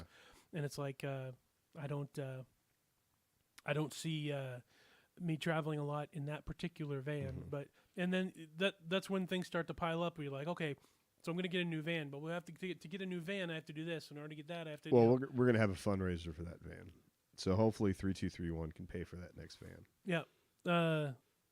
I mean, the pizza's. We're not gonna work pay on for it. some numbers magic, and we're gonna see what we can do to get that van taken care of. We're heading to Orlando next week. Probably be like a month to get there with 2 kids and a dog. Yikes. Are you walking? I've had some friends that were asking me if I want, like, they were checking on me saying, when are you going to come back down to Florida? And I do want to do that, but Well, here's it's how gonna they be a can while. get you to come down to Florida. They have to send you a gas card with $75 on it. $75. Oh no, you kidding me? Would that maybe get you? What does it cost you to fill That up your might get me tank? down there. Yeah, yeah. Next time the girls are getting a pound of goldfish to eat in a bucket. A pound What? of goldfish to eat and a bucket to pee in. There you go. Oh, I see. Next time, Goldfish and a pee bucket. Yeah. Yeah. No stops. Just all the stops. Yep. No, You could- gas is so Yeah. nuts right now. I can't even think of like I wanted to go back up to go see your mom in July again, to see my mom right? Yeah, again, no, that's not happening. and that's not going to happen for sure in July because just gas prices are nuts alone, and Well, you could always take a Greyhound. no, I wouldn't. You do want to that. take a Greyhound? I took a Greyhound once, and it was like 30 hours from Cleveland to Tallahassee. It was in a latrine on wheels. essentially, yeah, it was a Greyhound bus. Yeah, it was 2000. Yeah, it was 2000. Mm. Yeah, and I was leaving Cleveland to go live with Nicole in her dorm. No, not her dorm. She had an apartment in Tallahassee. But it took me a whole month. I stayed with her, and I could not find a single place to gainfully employ me. So I had to go back to my mom's house who Oh. lived in Fort Lauderdale. Yeah, but that was fine, because I could get a job down there real fast. Mm. $3.99. Oh, that's great. For gas, That's great. Everywhere we saw was like almost $5. well, yeah. 4.5. It seemed like gas was cheaper during closer to Gatlinburg, which is really weird that it would be really cheap by where there's tourists that are happily paying taxes left and right. That's a focus for me. Is like in the next few months, I want to get back into making short trips to like a lake or a river or something like that. Oh, well, you have Norse Lake I heard there's so many different spots in Norse Lake that it's crazy. Like there's just so much to Norse Lake because so much of it's developed, and that there's lots of opportunities too to rent houseboats. Yeah. So that's another potential East event we Tennessee can is do. gorgeous. Mhm. Great vacation area. And if you have an opportunity to get up around here, up around the mountains and stuff, like it's just a matter of me buckling down and doing the research and figuring out where I want to go, getting some sort of a trip, like the surrounding counties, Jefferson County, all that. Like there are some. You should get a amazing kayak. place. You should get an inflatable kayak, and then Well, you can always rent a kayak. So rent a kayak first, see if you like it, Mhm. and then get an inflatable kayak, and Well, then we can go on the river and we can travel around and we can like pretend it's after the apocalypse and we're like searching for supplies. the new Lewis and We could live action LARP. We could LARP. That it's the end of the world. was it Lewis and Clark, the explorers? My history. I think I say Lewis and You're Clark. saying names, yes. I say that in my head. I'm thinking, no, you're thinking Lois and Clark. You're thinking Superman, and they're like, no, I think Lewis and Clark is the name of the adventure. But it's not a. Did not you know a- they had an air gun that shot like 20 different rounds back then? That's random. What is? On that What? expedition, they had an air rifle that Oh. could actually shoot like 20 different rounds. You're just throwing that at me. Yeah. Like, Yeah. Ben has three times today, had a conversation that to him made sense, Yeah. but it's like he It was multiple conversations happening all at the same time. he walked in through, instead of the front door to these conversations, he went through a window once, and then he came like Yep. up the fire escape and Yep. through the chimney the second time. And then I'll see a window and I'll be like, whoa, wait a minute, hold on. still leading into the same room. Just the Yeah. route you take is so weird. Where you're Yeah, like, sometimes. Yep. Because it's coming from my reality that's operating at a different frequency as everybody else, and then it gets translated through this mouth, which can't always keep track of what's going on or keep up with what's going on in here. So, we'll see. So far, everything's been pretty positive. it does connect, but it's coming from a totally different direction. I tell people sometimes that can be a little much, depending on what we're talking about. But people are like, oh, no, you're great. And I'm like, well, you haven't spent enough time around me yet. I haven't rubbed your bra yet. Oh, you know who I feel bad for? It was Jamie. Oh, man. I got so excited to have Jamie around. I didn't shut up. I talked nonstop to Jamie about every thought that came up in my head. I'd be like, "Oh yeah, Jamie, what do you think about this?" And like, yeah, I'm sure he'll respond. But yeah, And no, segue to segue to segue Yeah. into the other thing. Well, Yeah. asteroids and Yeah. and the government thinks that you're blah, blah, blah, blah, blah. No, those are what I affectionately call jam sessions. Ben and I have had those conversations, which is a great segue into this discussion. sure. Um, To the last discussion, goddammit. Ben and I, before we started doing the podcast, would sit in his garage and just talk, and we've done that forever. We've sat and like Ben just starts heading in a direction, and the conversation goes in that direction, and then I try to weave the conversation like I'm swerving in between Let lanes. me give it some direction. Yeah, but so I choose which lane we are driving down the highway in. Ben chooses which highway we drive and what off ramp we go on, what on ramp we go on. So I can work within the confines of Ben's mind on a conversation that could benefit the both of us. I call that jam sessions because he just like starts riffing.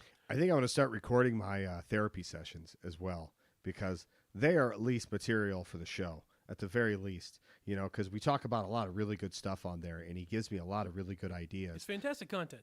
Yeah, exactly. Entertains the hell out of me, entertains the hell out of Ben, and it's something that we do want to record. And so my idea was we utilize YouTube like this Wednesday nights to have a discussion about a particular topic, which I really that was my fault for not having a conversation prepared. This was just let's just riff and see how this goes. And Ben luckily came up with about 4 or 5 topics that we could discuss, but that we know we're still pretty random, but that's fine. But people will be satisfied because it's within our wheelhouse. Yes. Facebook has become a Saturday night show that discusses what future Wednesday night shows on YouTube will be like. So it's still within the realm of Nomad Radio. We don't utilize Twitch, but we have OBS. We have the ability to live stream. We haven't utilized Twitch.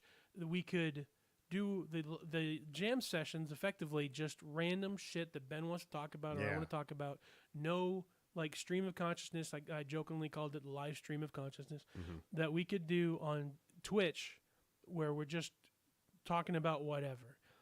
There's one step further that Ben and I have discussed, but that is not broadcast because he wants no holes barred. He wants we don't want any filters for it. Yeah. We don't want to get demonetized somewhere. So if we'll send you a link to the show and you could listen to the show or watch the show, but it won't be through anybody.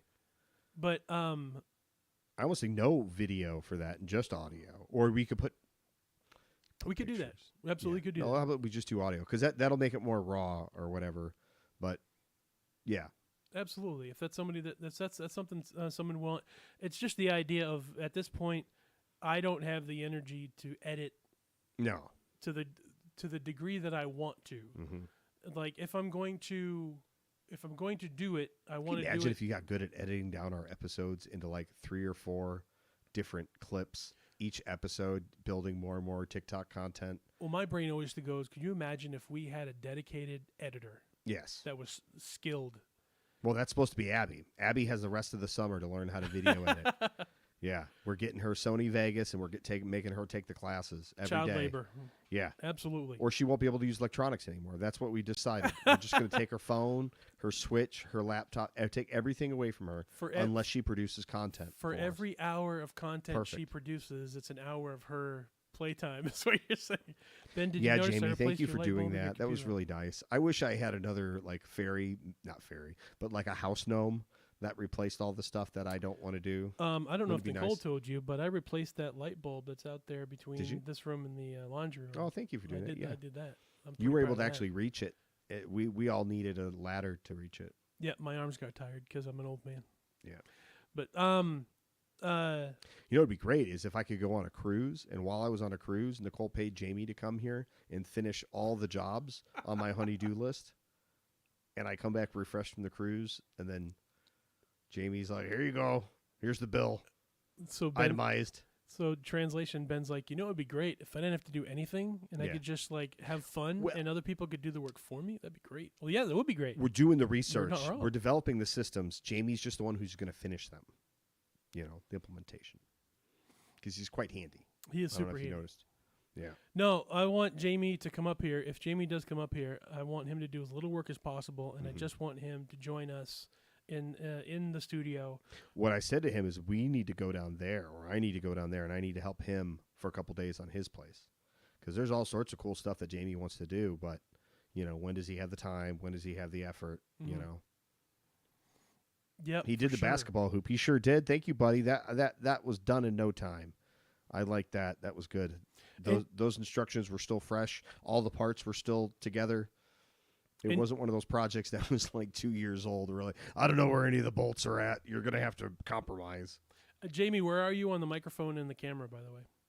Because I was going to ask you about that, and I never got to ask you. Oh, did the update actually work where you can use your camera on your phone? Zoom or whatever. Because you would think, as good as his camera is on his phone, which is amazing, Jamie took amazing pictures of the girls. I don't know if you got to see any of those. But when we were at that IMS concert, they went into the woods and went around the different playgrounds and stuff like that. And Jamie took a whole bunch of pictures of the girls. No, I didn't. So know. that was really cool. Yeah. That's cool. Yeah, it's a good camera.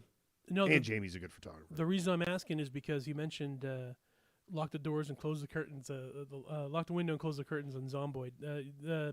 Jamie's gotten into Planet Zomboid. He's been dying a lot, and we've been talking about doing that multiplayer. And so he got a copy of it, and I have my copy of it. We've actually been on. Is there a multiplayer. third copy, or do I have to pay for that? No, you don't have to pay for that. We will provide that for you. All right, I'll play with you guys if we arrange that where we're all available one night. Or yeah, at least I because you could even play have the on play. your computer. We could do that. Yeah. But we did a And I have a laptop too. I think it would work better on a more the powerful desktop. computer. But, Yeah, that's fine. but yeah, I would love to do a multiplayer thing where we're all on and communicating and surviving the apocalypse together. That'd be fantastic. Mm-hmm. But Well, I mean, we're doing that now in real life, so. Jenna asked, "Do y'all play during the day?" I haven't played in a while.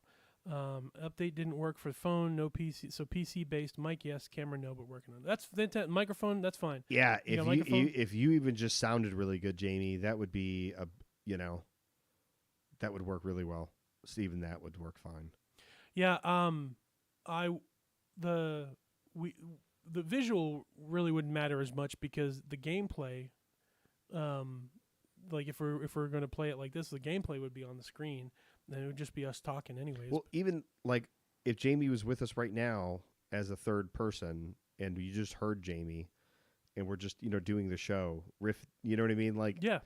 It would be just like if Jamie was here in the room. So I think that's a great. I think that's a great goal for maybe not this weekend show, but like to get Jamie to be able to do that. I know eventually he's going to go back to working second shift, but we don't even know about what day we're moving things to with school for next semester or whatever. So we'll see. We'll do this. It'd have to be before 5. I know. We'll figure something out, Jamie. Even if it's pre-recorded content. See if we can get something set up right here. Yeah, like that. We got that set up, and turn that off. Here we'll do. Oh, goats. Oh, what There you was go. Ben looking at? Jamie right there. Oh, We'll have Jamie in chat. A nice little picture of Jamie right there. that was so awesome how you had that loaded up already to show people There his you go. goat beard. Yeah, we had a picture of Jamie all set up. Will Diet Sprite sponsor me too? Would love to join it, but it would have to be before 5. We'll get something set up. I'd love to get some folks on board and joining us in a multiplayer. That'd be fantastic. With Project Zomboid, like I said, I haven't thought of that too much lately because let me turn that over. Boom. Could we even do like a Graduation 3231 server? Sure. And have members of the audience play with us too? I think all these are possible. It's just been playing catch up. Like I said, these are things that are absolutely fantastic ideas, but it just seems like wake up, get something to eat, try to find something to do today. Then I got to work 4 days a week, and like then I gotta take my meds and I gotta sleep again, and it just seems like the day's gone already, automatically. Oh, for sure. So half the week is Yeah. gone. So the only time you have are 2 or 3 days, and then And you know, got to plan those days, because Yeah. if you just leave it to chance or whatever, you're not going to be as effective, for sure. in my brain, I just don't know how I used to get things done because I had, You didn't. I had a Pam social did life, everything. pretty much. Yeah. I had a social life, and I had a band, Mm-hmm. and like I was dedicated to all these things, and now it just seems like it's just, It's like, harder. It is right? super tough. Yeah. I have no idea why. Jenna, do Oh, you it's have because your it's down? life, and this is just how life is. It gets increasingly more difficult It one took- way or took- another. Good to record over at Twitch 3231 Give. Sure, yeah, we Yeah. could record it. Yeah, we could put it up on Twitch. That'd be great Twitch content. That's the thing is that Facebook is like it's renewed because we can use Facebook as a resource and not just a place where people can bitch. Like the Facebook has value to me.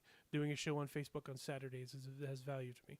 YouTube is the being able to utilize that like we are right now. It's fantastic. It makes me so happy that we can do I that. gotta go to the bathroom real fast. Sure. I'll be right back, Sure. buddy. But the idea of, we'll just do that. There we go. The idea of using Twitch is appeals to me as well. The fact that it's there, people use it all the time. Let's create something that we could do on it. That would be fantastic to do as well. So certainly a possibility that we could get that on there. And it just seems like also, like I said, I had family stuff that I've been dealing with lately, and then being sick, and it just seems like days go by that I don't get a chance to do the things that I want to do. It also seems like during the summer it's going to be tougher to do that than during the winter. The colder months it might be easier to. I don't know. It's weird. It's super fun as long as you understand that there's no winning. Yes.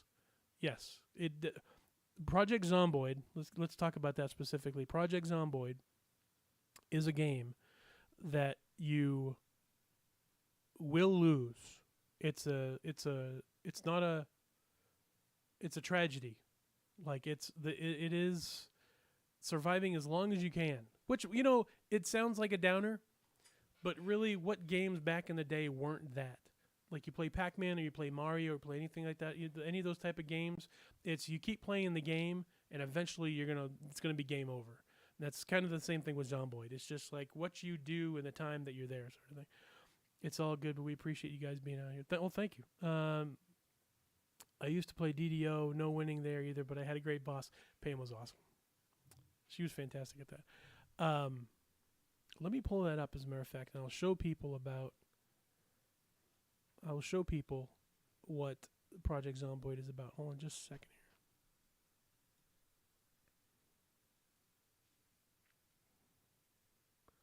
here. In fact, let's see.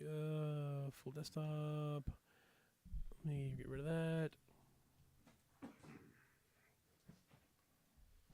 And Zomboid. So this is the game.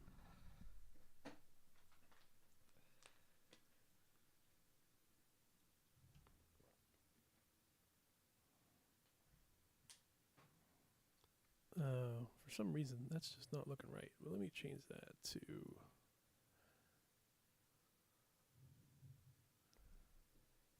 I don't know why that is the way it is.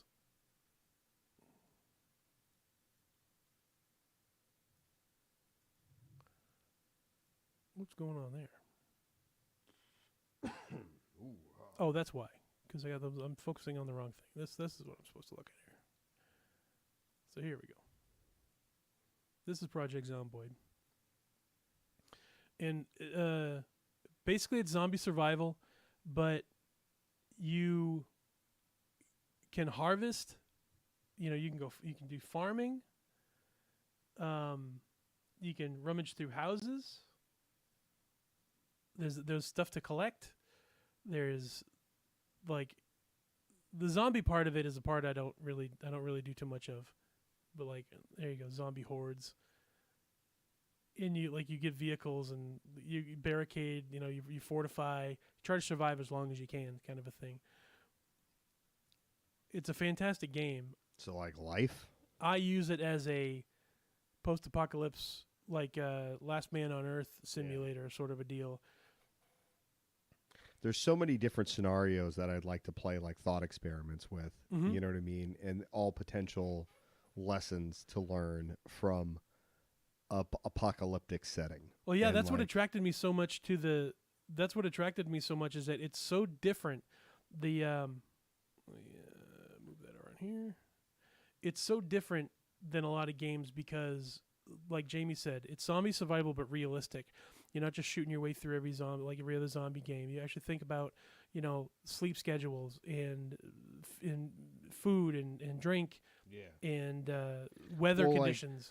Like one thing too, like alarms. Like that's a big thing that like a lot of people don't think about. Yep. Is that like if someone breaks into your place, are you going to know?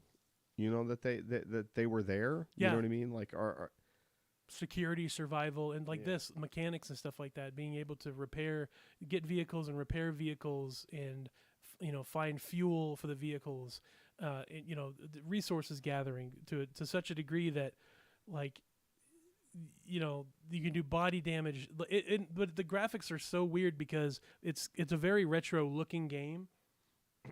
yeah. But it's still so detailed, and like garbage cans that you could rummage through garbage cans and dumpsters and find useful things.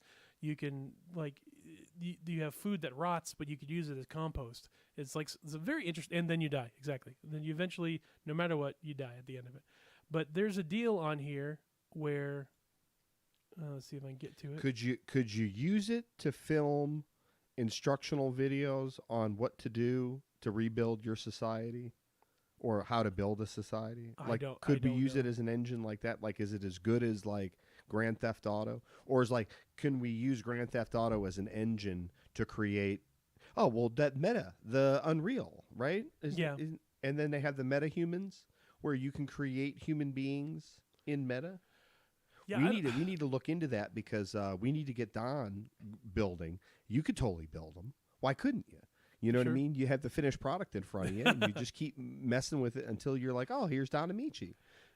So right here they have a buy the Project Zomboid 4-pack, get one copy for yourself, and give the other 3 to friends. It's $60 for a 4-pack. Okay. $20 a copy. So like you could could get totally one of these. do that for the group. Copy for you. Somebody totally wants to give us $60 so we can get the 4-pack. So you can get a license, and then 3 of the other 3231 members can get it too. Absolutely. And let's do it. We could do it, guys. I know people want to splurge. I know people want to hang out, and they want to show how much of a big shot they are. They could come. They could spend $60, and we could all play that together. We talked about doing a BBS door server where we had a whole bunch of different games set up that we could all play together, like Trade Wars BBS and stuff. Yeah. There was a couple different games that I used to play back then. Yeah. Oh, for sure. I think we totally could put together a MUD for 3231. Any of those game server, I could see somebody setting up. You know what I mean? Because all you got to do is call it 3231 and make sure you give us, moderator access or whatever. And, we can get something set up, especially like the Discord. We totally underutilize Discord. I think that's a generational thing. You and I just aren't really like Discord type people, but like ideally that's what should be on our phone for alerts so people can get a hold of us. People can join us and chat through Discord and, they can be part of this conversation because we want your input. You know what I mean? If you're listening to this show now and you're in the chat, you have that ability to talk to us, through the chat. If you're listening to a replay of this, we do this, twice a week. We do this on Wednesdays and we do this on Saturdays, and we've been doing it pretty regularly now. So, we're working on getting some really cool people in the studio with us and some new co-host opportunities as well. So, if we can get, if you're local to Knoxville or you want to even drive through and maybe we can meet up and we can do something live, remote, Matt can do the whole thing through TikTok. Do you ever think about doing it that? We do something. We can figure out something. Yeah. The technology is available. We're not too far away from having multiple. Well, the one thing I thought about was getting everything that we need to do the show in that equipment crate that's behind you. If we can get everything mounted in that. Studio box. Yeah, Yep. a studio and a box, exactly. Yep. Yeah, because I know if we went more expensive, we could get it where it all fits into like a laptop bag, and that's everything is in that. Maybe a little bit bigger than that, but you know what I mean for the Mhm. different mics and stuff. But you can make it small and you can make it portable. But there's a whole No, the like road case is a great idea. yeah. Yeah, so we can bring the show anywhere, Mhm. and then whether it's the continued use of this current studio space, if it's studio space back in the garage, if it's converting the garage into a studio space, you know what I mean? Like we can use that as a live room. I thought about that the other day. There's no reason why we can't mic up that room and have a band play in there. I mean, it's an Neighbors. option. Yeah, I mean, do some bluegrass music. Do some recordings in the backyard. Do something on the back patio. We've always talked about doing like back patio, performances Mhm. and stuff like that. Like my backyard's big enough where we're never gonna like run out of space. We're gonna run out of people before we run out of space. And we're never going to be doing anything super big anyways. So, we'll have fun with it while it lasts, like even our live show that we're doing right now, there's no reason why we can't do this show from somewhere, Mhm. Including the public access. They have a live studio where we can do our show downtown. And then right after the show, we can all meet somewhere. Yeah.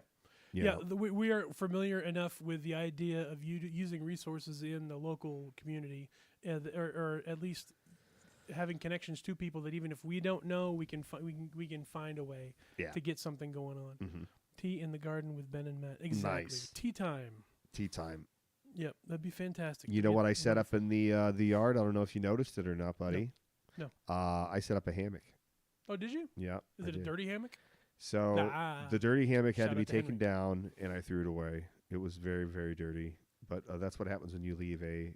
But it was a nice one though. It was one that had screens on it, so that like the mosquitoes wouldn't come and get you.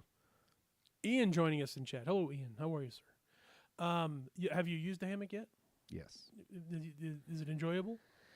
Relaxing? Well, I don't want to say it was like the best thing ever because it wasn't, but it was definitely on that end of the spectrum of like, wow, this is life. This is what life is.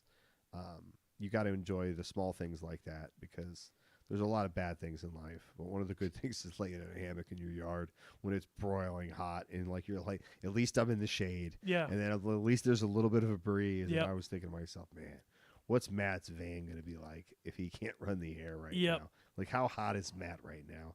Do you just sweat I've your been all- balls off? No, I've in been there, all buddy? right. I've been all right Nah, the past few good. days. Well, it's also what you're used to. That's what a lot of people don't understand either. They're like, well, you think you're hot, but you're inside and it's 78 degrees and you think you're hot.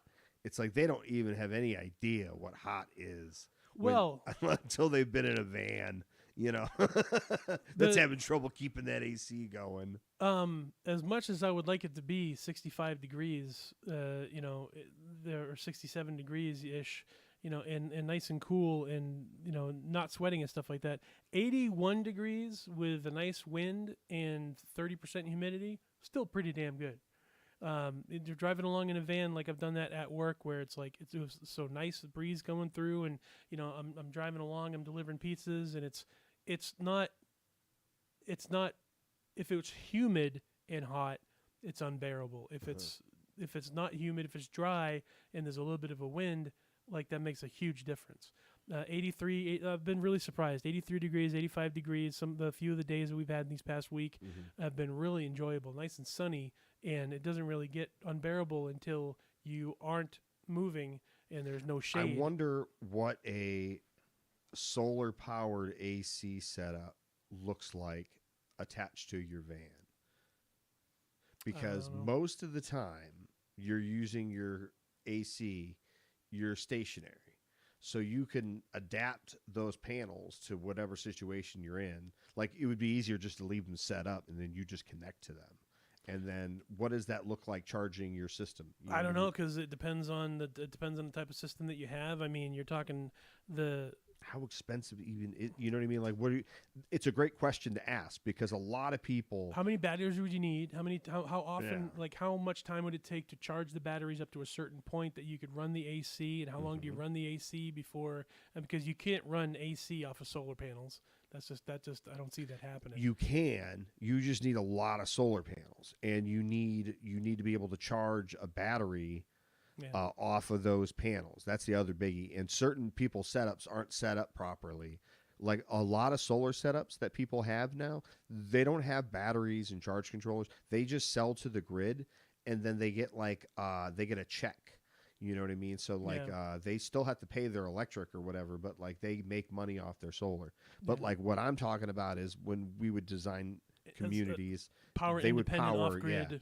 They would power the communities themselves. So like, our little bureau here, or little holler or whatever, the 3 streets would unite their power systems, just locally produced. How much solar do you need to get that? I don't know how much solar you would need, but we don't really have wind high enough here for that to make sense. But then I thought about too, well, what about the towers? Like, cause like near here is House Mountain, and that's like a huge mountain where they have radio towers. What about if you put the wind generators on the towers and stuff like that? Like you somehow multitasked and stacked all that stuff on top of each other. And then what about Jetson style cities that were like up in the antennas? We're going jam high session territory here. Yeah, this is yeah. So really, really high up, you now have these cities, sky cities. Like that's such an interesting concept. Why haven't we gone there? And what will it take for human beings to start building cities like that, where they're just like, no, fuck it. You don't want to live anywhere near these people. You want to be 400 stories up in the air in an ultra exclusive gated community where, maybe that's what we build. Maybe that's where our community's ultimate goal is, because that's just one step away from a space station at that point, right? You could just hook balloons up to the building and then just disconnect, and we float up even higher into another orbit. And then, take that craft and attach it to an asteroid, and then disassemble that asteroid, and then reassemble the asteroid around. So we've gone from Matt, how does the AC in your van, to asteroid colonies and balloons? Where's the airship? Yeah. Have you heard this vast conspiracy about Earth ships? That the airships of yesteryear were actually much, much, much more prevalent than we're led to believe. Have you not heard this conspiracy? So we had way more dirigibles or airships than we were led to believe. Like, what I'm saying is, like, okay, when there's I had no idea about that. So that's this conspiracy. Okay, so that we used those craft to much more degree than they actually tell us that it actually led on to believe. Like, the Zeppelins really existed, right? Like they made those and they went all over Europe and stuff. Like, that really happened, right? It's not like a myth. Right? No, I know they actually did happen. Sure. Okay, so what the conspiracy is that we've had airships for like a really long time, like forever. We've had airships, and it just kind of makes sense. Like, did it happen in the past? Yes, it happened in the past. That's a fact. Okay, but like, how prevalent were they? And like in reality, they weren't really that big of a deal, right? But the conspiracy is that like they really used to be amazing, and they could go anywhere on Earth. And then you get the conspiracy people say that they had technology where they were able to take these craft into the Earth, into large cavern systems that connect with other dimensions of being here on Earth. And that just blew my mind, that you're talking about like making contact with beings that live in the Earth in these huge cavities that are like hundreds of miles, if not thousands of miles of span of space, like in the Earth. Well, we know these cavities exist on Mars. We know these cavities exist on the moon.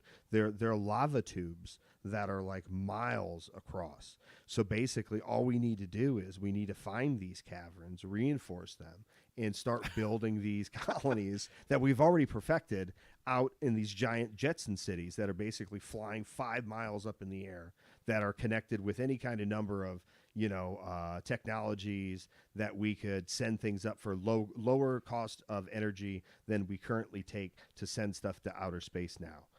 So like SpaceX has reusable rockets, that cost X amount of dollars. Mm-hmm. Well, that was a preview of our upcoming Twitch show. No, we still got 22 more sessions. minutes. No, they want this. They want this now, man. They want this fresh. It's 9 p.m. That's it for Never Going to Happen until we get all the ice cream machines at McDonald's working on. That'll I don't never think happen. you understand, man. The Starship is going to be able to send 100 people into low Earth orbit at one time. But I agree with And how much are those tickets? I agree with Jamie saying. Are that, you but, with but we us, still, Matt? Are you with us? Are we all going to get tickets? Are we? Because they're going to finance the tickets. Did you know that? They're going to finance it with like some kind of connection to a Bitcoin type currency. But you have to. That's entertaining to think about. But I Yes. don't like. You have a habit, and I've spoken about this before. You have a habit of the Thinking wording. big? The wording Looking at that the big picture. no, I admire that. Oh, okay, a great deal. I admire everything. I admire what you do. The conversation that we have. Like I said, this is something that I want to get on Twitch. The conversations that we have and talking about things. It's and I mentioned this before. It's the wording that you use, the way that you phrase certain things is just matter of fact. That's the way it is. Like you're talking It about can be. theories. You're talking about theories. Yeah. And you're talking about these concepts. Yeah. That the way that you say it sounds like fact. Mm-hmm. Like, oh, so you know about the tunnels in Mars, and you know about There's Terran technology. There's Earth-based technology that is basically when I look around me, everything I see here is Terran, right? It's technology that originated from Earth. Our own government has told us that some UFOs are designed and manufactured somewhere else, not here. They're not saying where, but they're saying for a fact there is stuff that's off-worldly, and they have had access to it. And a lot of companies have had access to this data for a lot of years. So there's solutions to problems that normally get a different solution because it makes money or it's easier to control people because you do blank. So a lot of these systems are set up for a very small group of people to profit from all of our systems. All the systems of design are meant to make a very small group very, very rich. Not for a small community to be incredibly sustainable and self-reliant, but we all know that that's what ideally human beings need to live in a social group that's around 150 people, which is Dunbar's number. Oh,